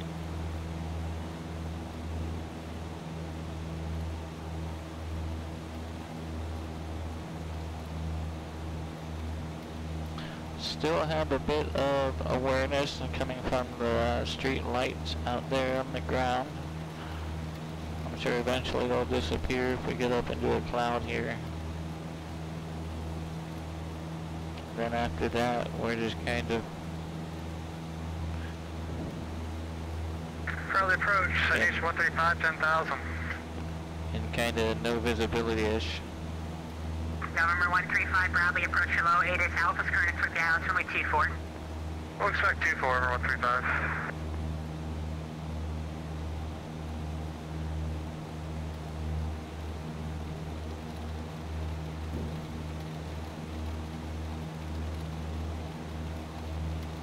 A508 Alpha Charlie, contact Boston Center 123.75. 2375, 8 Alpha Charlie, good day. United Papa, sorry for the late descent, center maintain 3000. Center maintain 3000, United Papa. November 135, when able, direct Kibby on the ILS runway 24. Direct Kibby on the ILS 24 for 135.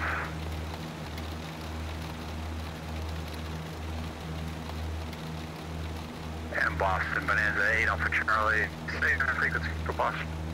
123.75. 2375, 8 Alpha Charlie. Alright, Blue 5, looking for 7,000. Tower 120.3. Tower 23, have a good one, JetBlue 523.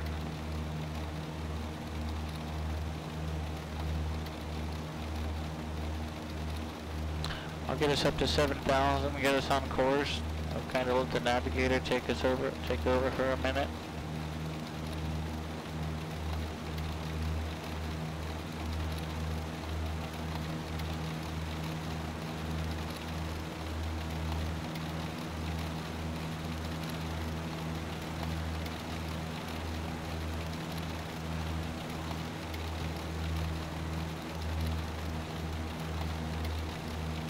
Alright, there's 7,000. Let's level off here.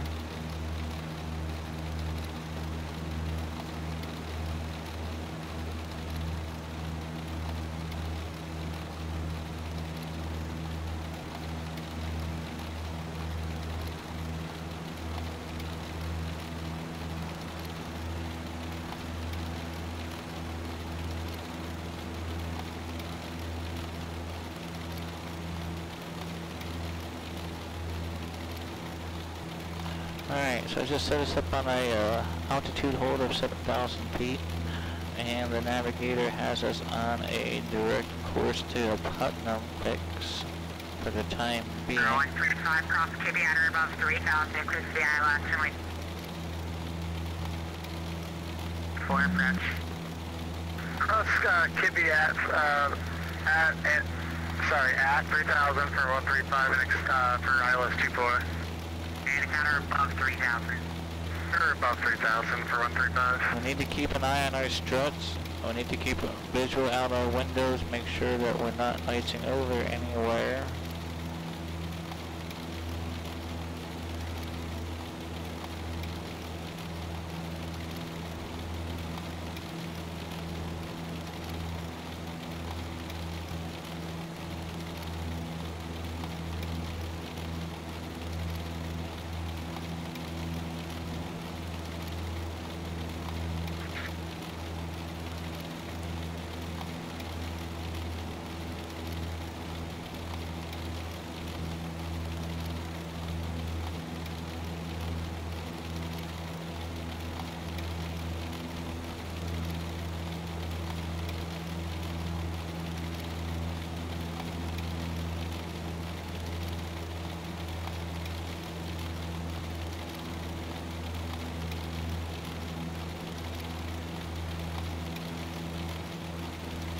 So far, so good.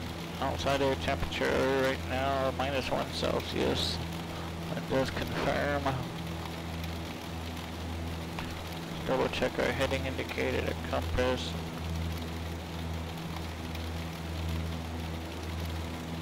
So we know that likes to drift.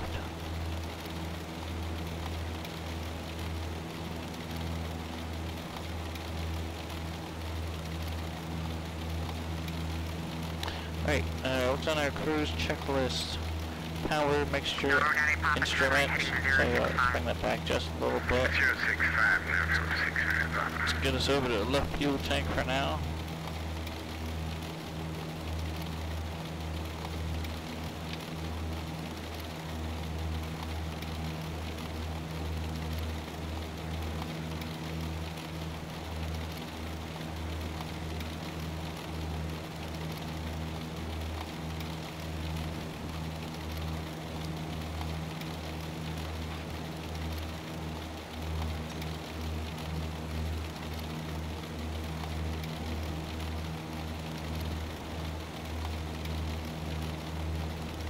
I'm going to get the Putnam VOR set up in here just for some situational awareness DME 16.5.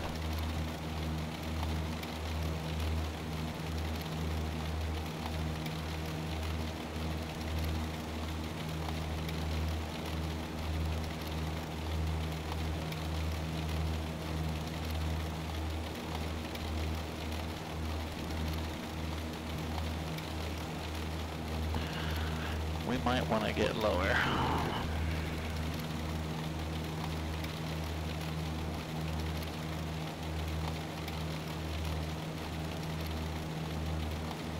November 8033 Foxtrot cross wounds out of maintain 3000. Cross wounds at and maintain 3000. November 8033 Foxtrot.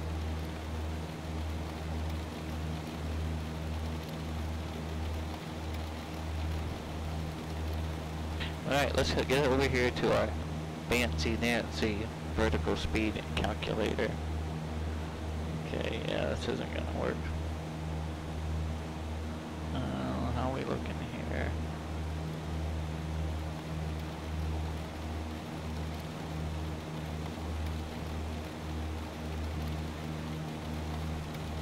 And Bradley departure, November 8033 Foxtrot with a pie rep. 8033 Foxtrot, 1 moment.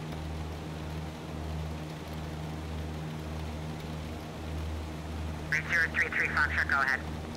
About 13 miles west of the Putnam VOR at 7,000 feet, experienced some moderate clear icing. Also need to descend 5,000 for weather currently. 8033 Foxtrot. 8033 Foxtrot, descend and maintain 5,000, and the other temperature per minute. Sky cover. Outside temperature -1 Celsius currently.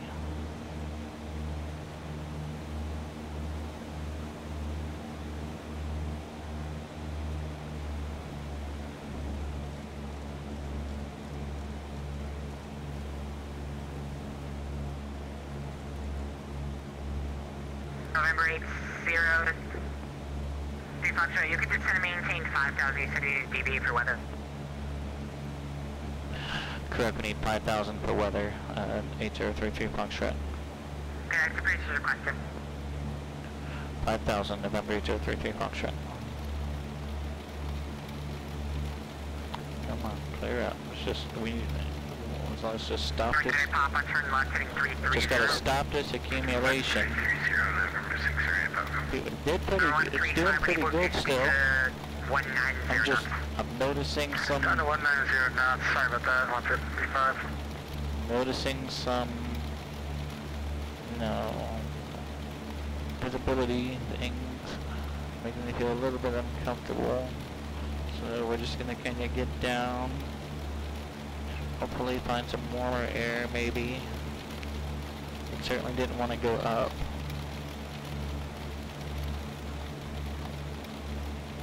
On 33 Foxtrot, you can contact Boston approach from on frequency 133.0 and tell them we're dropping to 5 and tell them the cost for shifts network. Boston approach 133.0, Cessna 8033 Foxtrot. Thank you. Good night.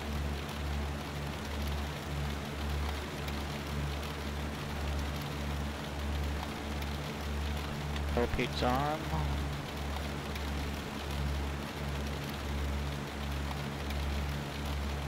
United Side 11, you're going to have to descend a little quicker than that, otherwise you'll never make it.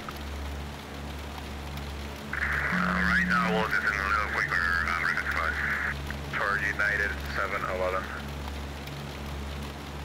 Man, like a rock there, it really is.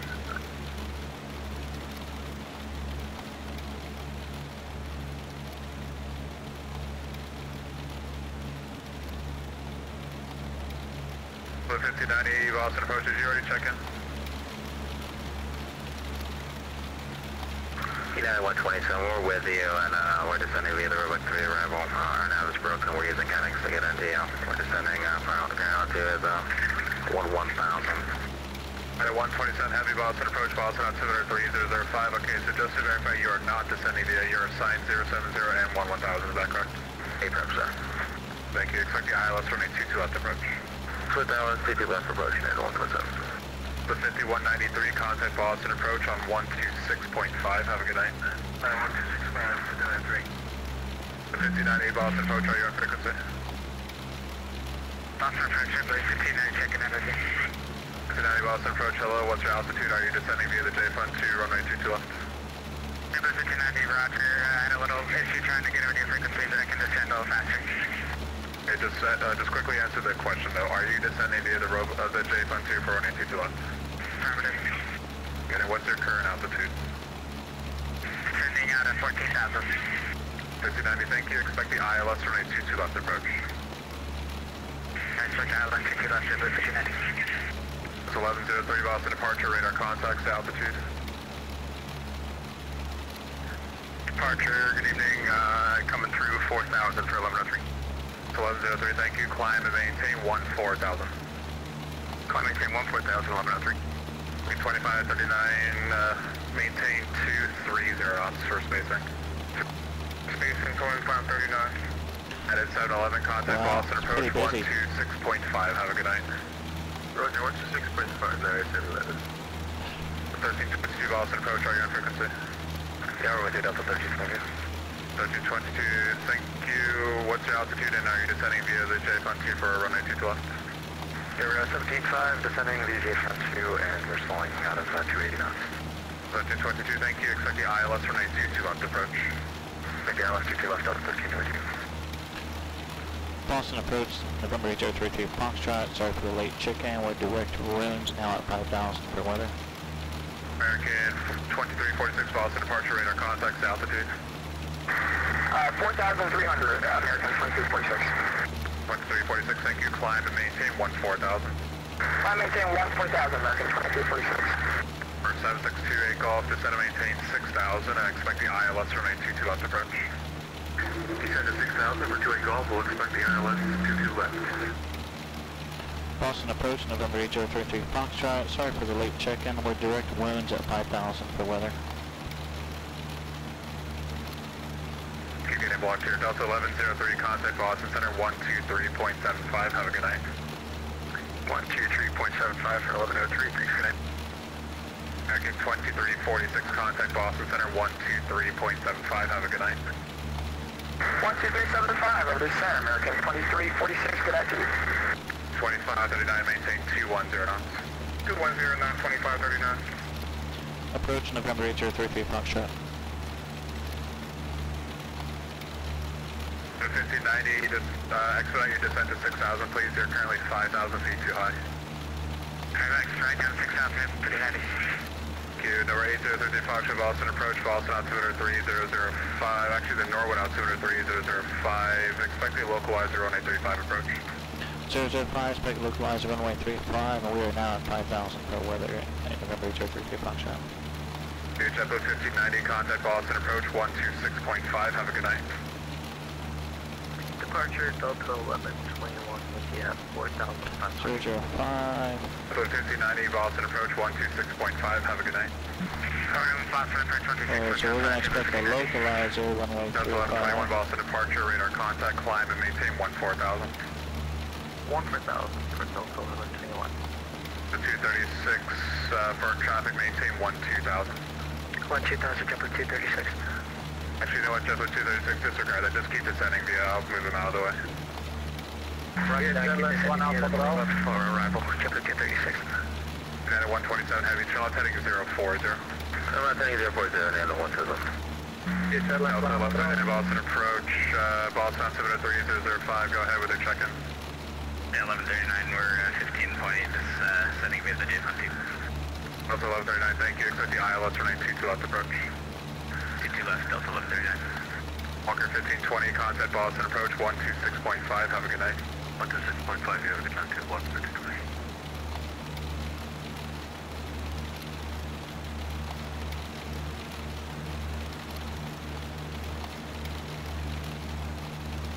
American 2539, contact Boston approach 126.5, have a good night.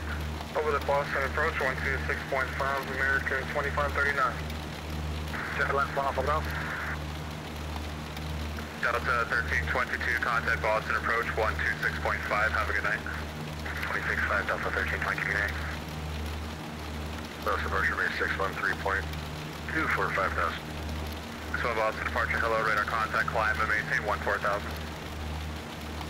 We only filed up to 10, sir. Whoopsies. Oh, it doesn't even show here. Okay, May 61, climb and maintain 10,000. Alright, up to 10, May 61. I got you, man.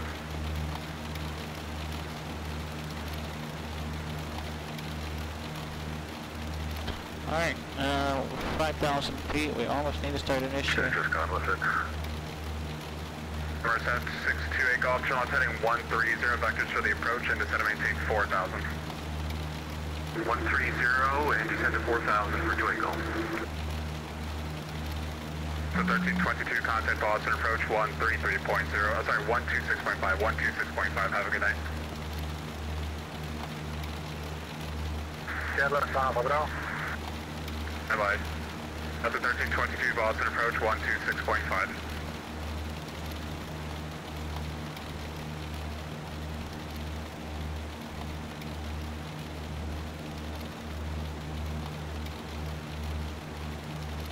Boston approach gate 800 to 6 Hotel Juliet out of 12,000, descending with the Ocean 5. Number 6 Hotel Juliet, Boston approach, hello Boston, altimeter 3005, expect the ILS runway 22 left approach.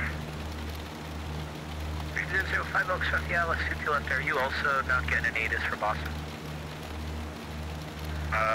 You're correct, yeah. I'll have someone fix that for you.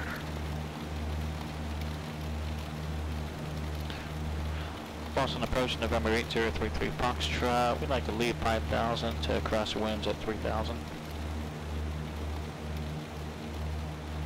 Descend by 1 sec, sorry. United 127 heavy, descend and maintain 8,000. Descend and maintain 8,000, yeah, 1 twice. Up to 1322, contact Boston approach 126.5. Or 7628 Golf, contact Boston approach 126.5, have a good night. 126.5 for 28 Golf, thank you. Departure, American 2804, 4,000, 5,000. 9804 Boston departure, hello, radar contact, climb and maintain 14,000. Bounce, American 2804. The 127 heavy, turn right heading 090. Right heading 090 down to 127. Number 7628 Golf, contact Boston approach 126.5, have a good night. Alright, Delta 1121, contact Boston Center 134.7, Feet on, make have sure a it's good going night. rich for descent. 134 point what for Delta 1121? 34.7. 134.7 for Delta 1121. 1139, contact Boston approach 126.5, have a good night. 165, Delta 1139, good night. 25, contact Boston approach 126.5, have a good night. 6.5, Henry 25 for 9.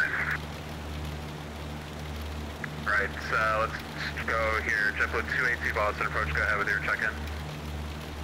Speed 310, step by first control, descending with arrival for JetBlue 218. Are you descending for runway 22 left, and what's your altitude? That's correct, 22 left and descending cost 16,000, JetBlue 218. Okay, thank you. Accept the ILS runway 22 left approach. Exit ILS 22 left, JetBlue 218. American 2381 Boston approach, go ahead with your check-in. Yep, we're at 17 points, descending to Roebuck, and for 22 left. American 2381, thank you. The altimeter 3005, accept the ILS runway 22 left approach. That's 3005, and we were given 280 knots until Proby. That works for me. And BH Airlines 1 Alpha Bravo, heavy Boston approach, hello, what's your altitude? DHL Tom Brown, 3005. Hey, Dorothy, sorry, hello, BH welcome. Airlines 1 Alpha Bravo, what is your altitude? I hope he, I know he's got a lot going on. Okay, number 6 Hotel Juliet, contact Boston approach 126.5, have a good night. 265 for 6 Hotel Juliet, talk to you later. American 2804, contact Boston Center 134.7, have a good night. Report 7, have a good one, American 2804. 892 heavy Boston departure radar contacts altitude. Air 92 heavy, passing 4,000. 892 heavy, thank you, climb and maintain 14,000. 4,000, green air 92 heavy. Approach November 8033 Foxtrot. We're descending down to 3,000 across winds at 3. Okay, were you given the crossing restriction though? Affirmative from the previous controller, informed to cross winds at it and maintain 3,000. Perfect, thank you.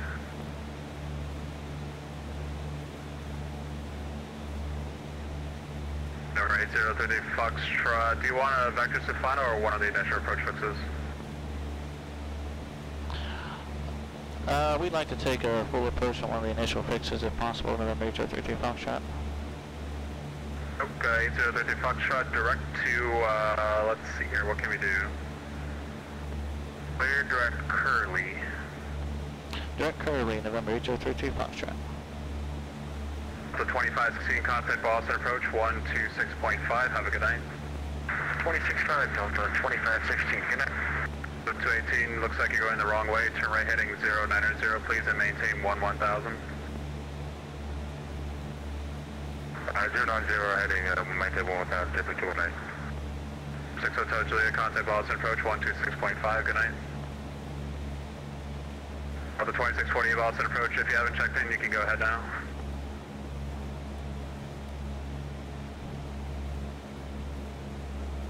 The 2640 Boston approach, right on frequency.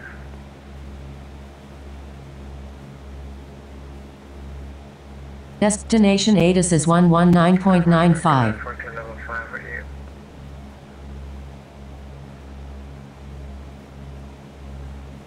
Green 1114 Heavy Boston departure, hello, radar contact, climb and maintain 14,000. maintain 110, American 1114. Good 92 Heavy, or Korean Air 92 Heavy, contact Boston Center 123.75, have a good night. 123.75, Korean Air 72 Heavy, have a great night, yeah. Sorry, I gave you the wrong frequency. 134.7. 4.7, Korean Air 92. 0415 Zulu. Wind And at 127 heavy, descend to maintain 6,000. Descend to maintain 6,000. More than 10 miles. Sky conditions overcast at 7,300. View at 38,500. Temperature 7. Dew point 5. Altimeter 3007. Arriving runway 17.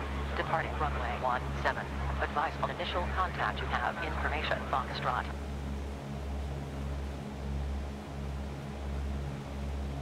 Norwood information. Foxtrot 0415 Zulu. Wind 230 degrees at 25 knots. Visibility more than 10 miles. 230 at 25 knots. Outstanding. So yeah, we definitely got some tail. 2640 Boston approach, are you on frequency?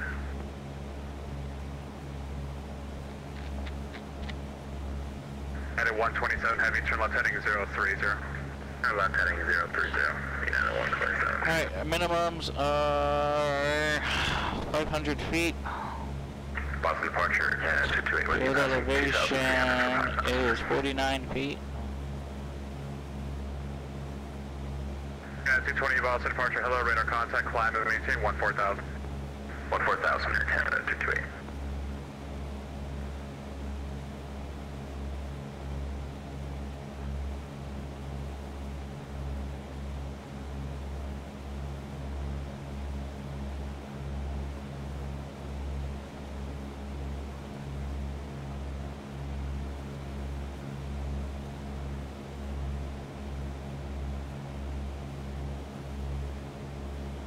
Alright, situational awareness, how are we looking? 3,000 feet, mixture's full rich. Boston approach, Delta 855, 14,000, descending Airspeed indicating 100. 85 Boston approach, hello, Boston altimeter 3005, expect the ILS to remain 22 left approach.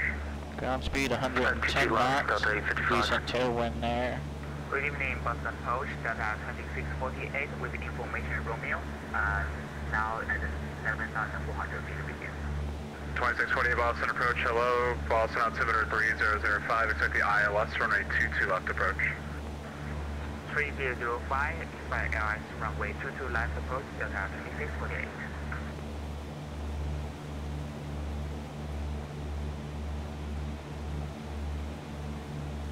Boston approach, hello, Delta 1414, descending via the robot 3, sorry.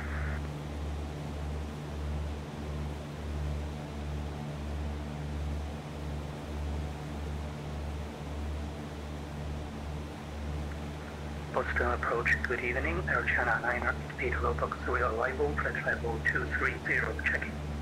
China 988, Boston approach, hello, Boston altimeter 3005, expect the ILS, runway 22 left approach. Boston altimeter 3005, expect ILS, runway 22 left approach. Intercept angle. At 127, A little bit tight, isn't it? 5,000. So this is one of those. 5,000, United 120. This is one of those cases out in front of the straight end. Someone's trying to check in, go ahead again. Delta 1414, descend via the Roebuck 3422 left. 1414 Boston approach, hello, Boston altimeter 3005, expect the ILS, runway 22 left approach. ILS 22 left, 3005, Delta 144. Yes, that's Alpha Bravo. Last departure number 32 Tango 5000. 32 Tango Boston departure, hello, radar contact, climb and maintain 14,000. Maintain 14,000, 32 Tango. 2648 contact Boston approach, 126.5, good night. Well, we didn't fall out of the sky. That's a plus. I like to think that our anti-icing didn't lose something. Sorry, JetBlue 236 contact Boston approach, 126.5, have a good night. 126.5, JetBlue 236, good night. Air Canada 228 contact Boston Center, 134.7, have a good night. 347, thanks, Air Canada 228. American 1114 contact Boston Center, 133.45, have a good night. 345, good night, American 1145. At 127 heavy, maintain 210 knots. Maintain 210 knots, United 127. Delta approach, May 61, looking lower. Go on.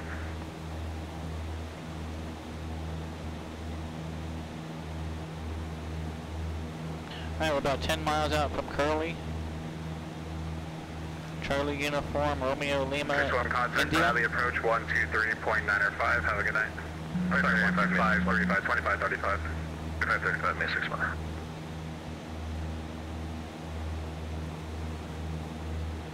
And at 127 heavy, turn left heading 330. I'm left heading 330, United 127.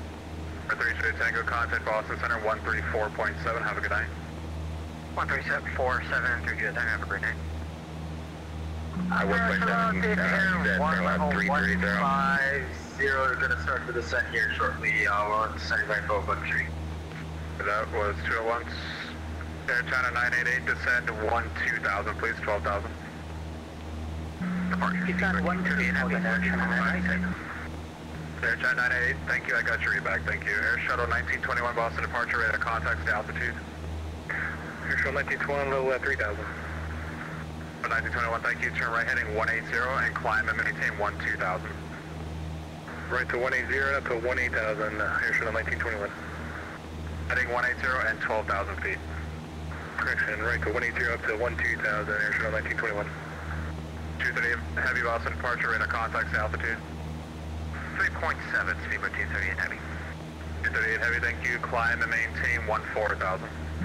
Blast Bravo above in 3.5. Delta 855 contact Boston approach 126.5. Have a good night. Heading indicated compass, still looks good there.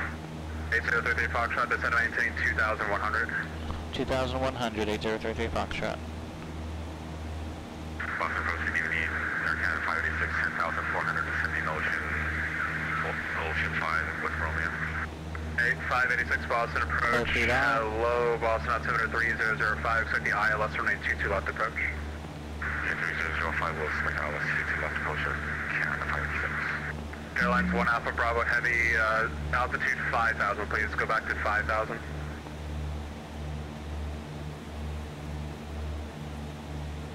Shuttle 1921 to right heading 280. Right 280, Air Shuttle 1921. Right 8033 Foxtrot, that is, I think, was a little bit too sharp, so I just need to give you a quick vector. Turn right heading 170. Right heading 170, 8033 Foxtrot. Airlines 1 Alpha Bravo heavy, 5,000 please. Okay, 2381 for spacing, maintain 210 knots. 210 knots, American 2180. So 1921, when able, direct Barnes, Bravo Alpha Foxtrot. Direct Barnes, Air Shuttle 1921. 127 heavy, contact Boston approach, 126.5, have a good night. 126.5, we'll see ya, over to Boston approach. Plus 1441 Boston departure, radar contacts to altitude. Climate 3,300, 1441. Southwest 1441, thanks. Climb and maintain 14,000. Climb and maintain 14,000, Southwest 1441. Canada 586 for 2,100 heading 170. 230 and descend and maintain 6,000. Yeah, I figured that intercept angle was a bit too sharp. Airlines 1 Alpha Bravo Heavy, fly heading 360, please 360 and stay at 3,000.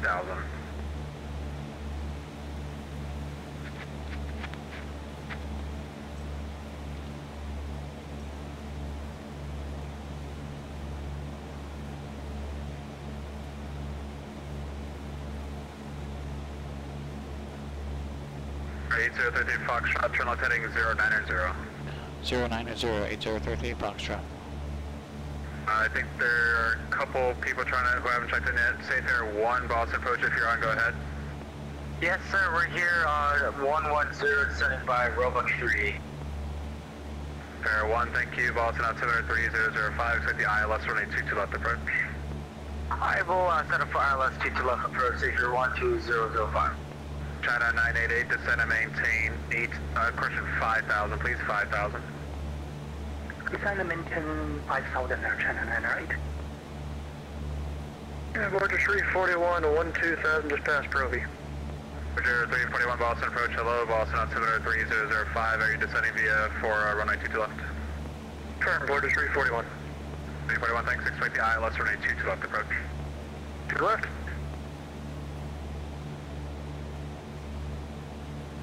Southwest 1441, contact Boston Center 134.7, have a good night. 134.7 for Southwest 1441, good night. Canada 586, turn left heading 180. Give us 180, you're Canada 56. Okay, 2381, contact Boston approach 126.5, have a good night. 26.5, have a great day yourself, American 2381. 8033 Foxtrot, turn left heading 020, join the localizer. 020 for the localizer, 8033 Foxtrot. For 238 heavy, contact Boston Center 133.45, have a good night. Caution, TFR ahead. Speed 238, good night. American 2381, contact Boston approach 126.5, have a good night.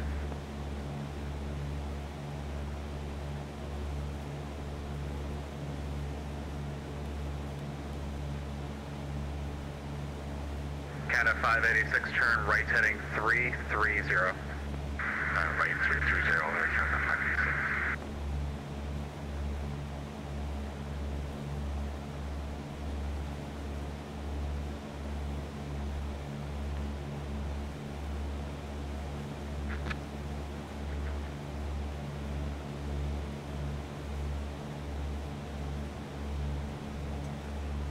Okay, 033 Fox, I think you're heading 330 to join. 330, 8033 Foxtrot.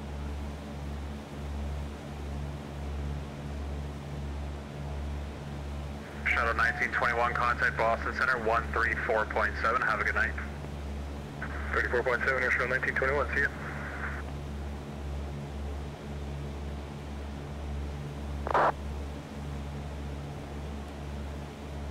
Airlines 1 Alpha Bravo Heavy, Boston approach, are you there?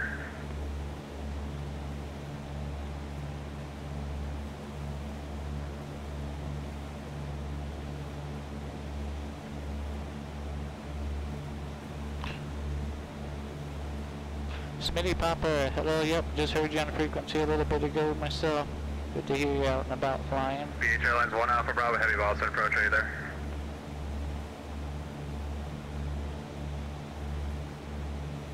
Departure American 585, 3,000 on the Blizzard 6 to 5,000 American 585. 585 Boston departure, hello, radar contact, climb and maintain 14,000. Climb maintain 14,000 American 585. Canada 586, speed 210. Speed 210, Canada 586. China 988, speed 210. Speed 210 now, Tower China 988.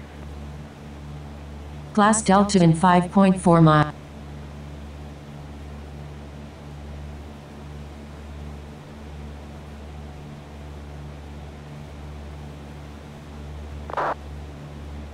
Canada 586, contact Boston, or actually, just to maintain 5,000. 5000 again, please. China 988, contact Boston approach 126.5. Have a good night.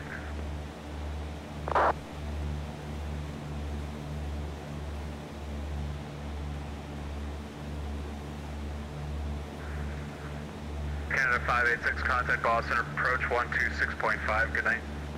126.5, Canada 586, good night.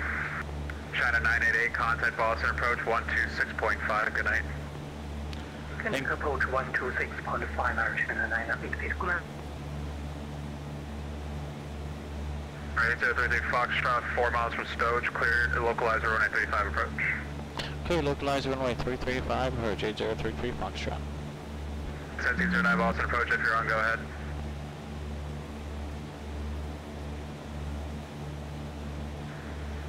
BH Airlines 1 Alpha Bravo Heavy Boston approach, are you on frequency? BH Airlines 1 Alpha Bravo Heavy Boston approach, are you on frequency? Yep, we all heard there, John. No worries. It wasn't live streamed or anything. Alright, car repeats on for descent. Make sure it's rich. Alright, 033 Foxtrot, wind 2103, runway 35, clear to land. Runway 35, clear to land, 8033 Foxtrot. 585, contact Boston Center, 134.7, have a good night. 1347, thanks, have a good night, American 585.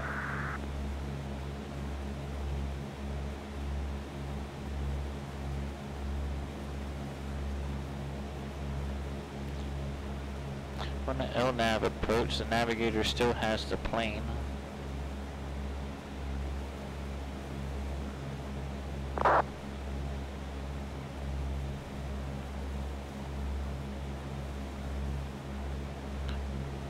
Yeah, it's 1709, are you there? Hi, Sam. And it's 1709, what's your altitude? Passing through 1000. 1709, thanks, and you're descending via Roebuck for runway 22 left, is that correct? Hi, Sam. Very good. United 1709, the altimeter 3005, expect the ILS runway 22 left approach. We're just gonna fly this approach by hand. 3005 and expect the 22 left approach. United 1709. Ground speed 98. 585, contact Boston Center, 134.7, have a good night.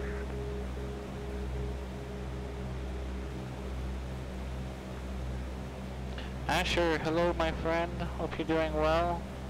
Boston departure is Delta 1650, just... 3 mile final runway 35. We're just about to land at Norwood. Departure, hello, radar contact, climb and maintain 14,000. Climb and maintain 14,000, Delta 1650. Alright, let's go over a quick gumps and gas. Let's get our fuel on the boat. Undercarriage, our gear is fixed and welded. Mixture is in, prop is in, power settings looking good, seatbelts on, switches, let's get our landing light on, which it is. Recently got your Boston ground certification, that's awesome. Hello, it's 435 Good to Boston hear. approach, hello, say altitude. We're at 11,000. Southwest 435, thanks, and now you're descending via the Roebuck for runway 22 left. That is correct.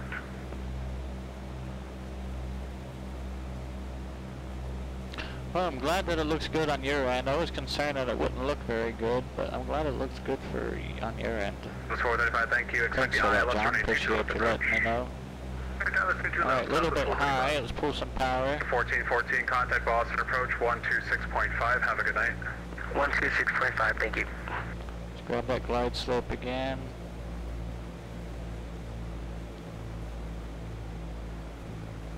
In fact, let's go ahead and just put a bit of trim in there, pull some power. 500. Slow our approach speed up just a bit. We're in the white arc. Let's go ahead and grab 10 degrees of flaps and prepare for our bubble up.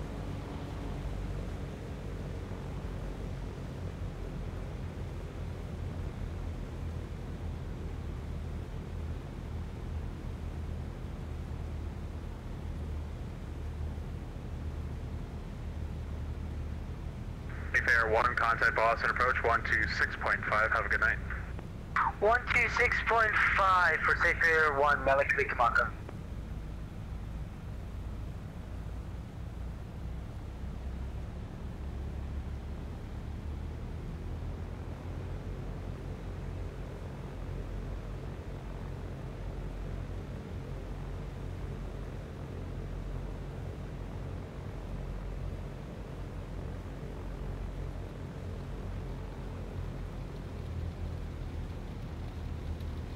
Trees. And for United 1709, are we able to just get vectors for the moment? We just have a problem with the FMC. From United 1709, fighting 030 and maintain 8,000. Heading 300 and There's runway 35, it's confirmed. maintain 8,000. Look all the way down the runway, all the way down. 030. Transition. United 1709.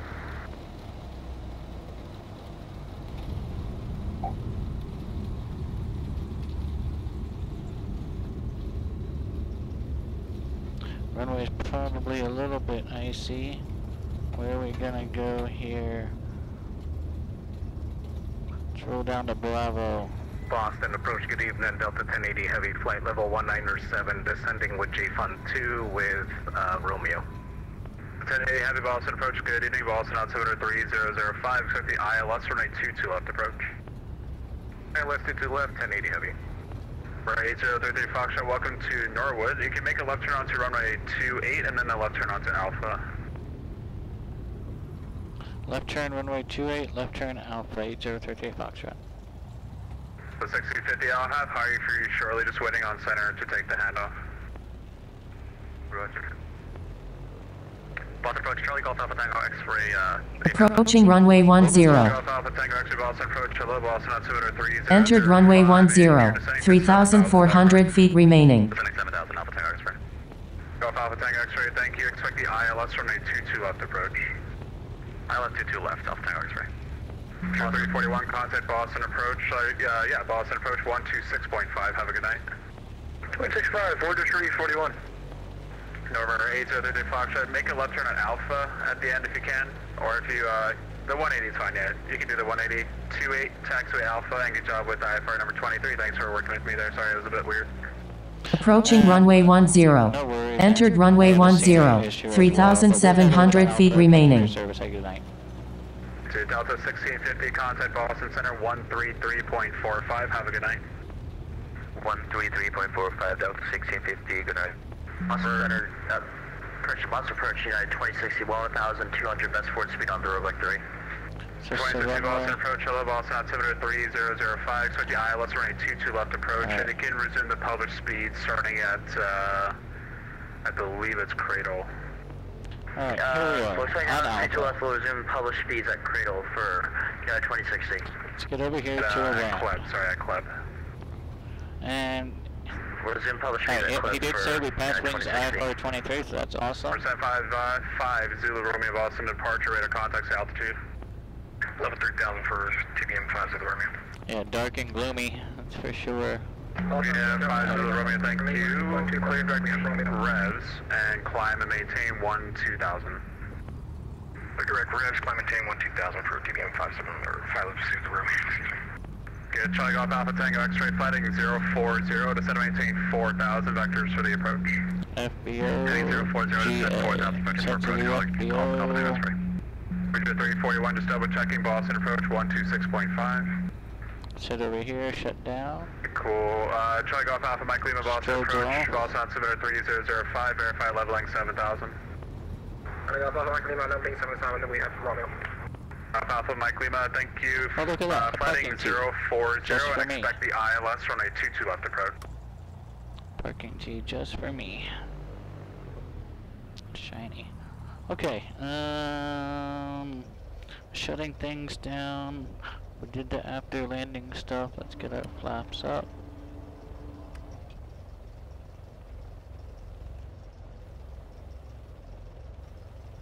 Disconnect from VATSIM. Okay, let's get our lights off, all but our beacon. Okay, G5's gonna go down.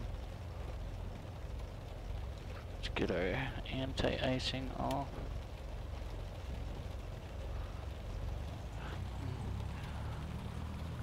Chris 0184, or is that Chris H0184? Chris, welcome aboard Felicity. Thank you for the follow. My name is Michael. I'll be your pilot. I was your pilot. Okay, mixture's gonna go lean. Max off. Master to off. Beacon off. Parking brake on. Outstanding. Yeah, it's kind of wet and yucky, huh? Alright, let's make a run for it. Let's head over to that building over there. We'll take a few minutes to debrief. I'll give out a couple thank yous. We'll say goodnight and touch base real quick on wings IFR-23. I'll see you back at the hangar momentarily.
Alright, well, I do want to say thanks to everyone for coming in this evening.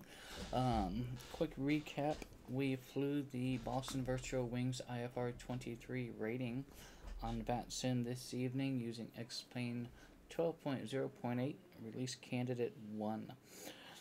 Route, pretty simple, straightforward, departed out of the Bradley International Airport.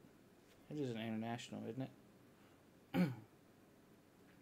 Bradley International, and tracked the Putnam GPS fix, which is, I mean, it's directly at the Putnam VOR, but not to be confused with the Putnam VOR. We were actually tracking the GPS fix, and then tracked wounds, and we tried 7,000. We did pretty well. I started noticing some ice starting to collect on our struts out there.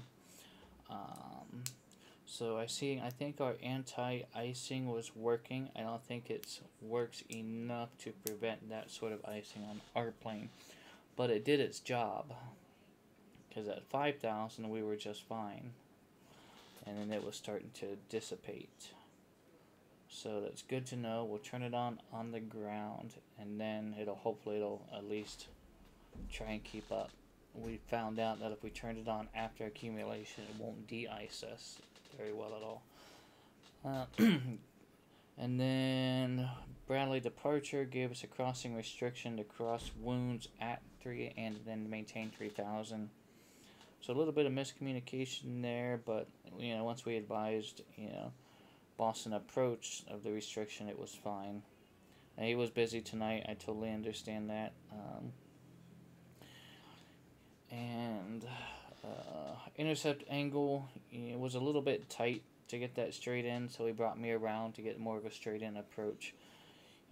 Technically, if it's less than 90 degrees, I think you're actually supposed to fly the hold in lieu of procedure turn. But just that little jaunt wasn't really that big of a deal. And then we just flew the approach as we would fly any other approach. Would have been kind of if it was daytime, I probably would have asked the Circle to land runway 17 for a bit more of a challenge, but the approach nonetheless was relatively straightforward, and yeah, Our plane flew decently. Our instructor station seemed to work out well. I mean, we didn't really use it much, but it's, you know, it's filled our fuel up.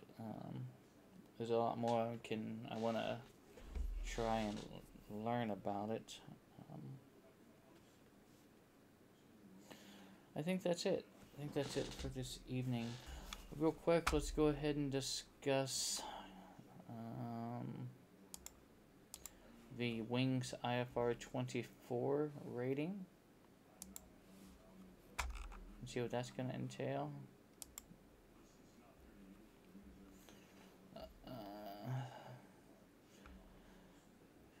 We're going to test standards, determine the weather at Alpha Charlie Kilo in advance, and does not attempt a flight without appropriate weather minimum. Request a correct CVFP. What is that? Charted Visual Flight Procedure. Based on wind direction and airport operations. Executes the approach properly and complies with all altitude recommendations. Again, we're going to be taking our 172.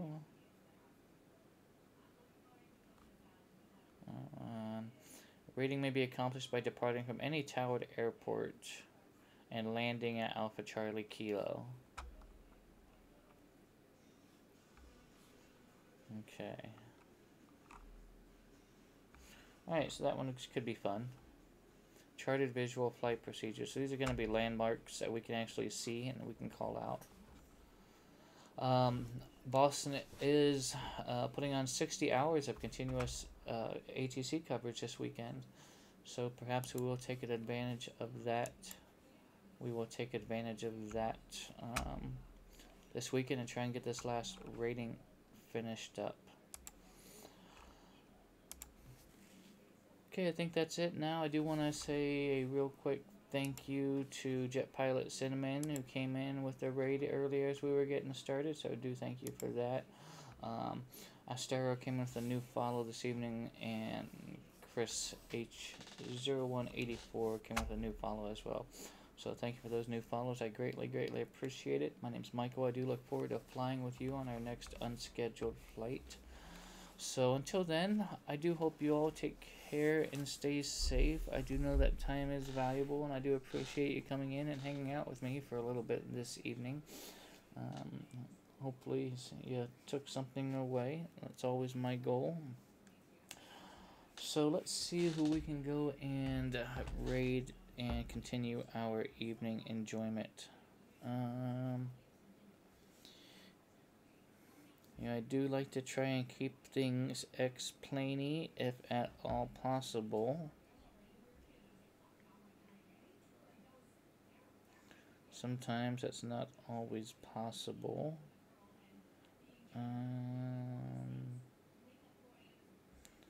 Maybe we can go find somebody new.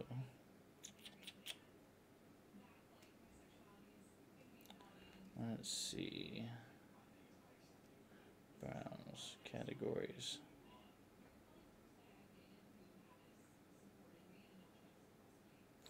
Alright, let's go raid somebody new. I've never raided this streamer before. But you got 4 people watching him right now. Streamer's name is Cargo Fire. He looks like he's in X-Plane 12. And looks like he flew out of Cleveland. He may be going to Boston from the looks of it. So let's go raid Cargo Fire. If you can't stay for his stream, please stay for his raid. I don't know the content, so just take that for what it is. But you all take care and stay safe, and we will see you next time. Have a wonderful evening.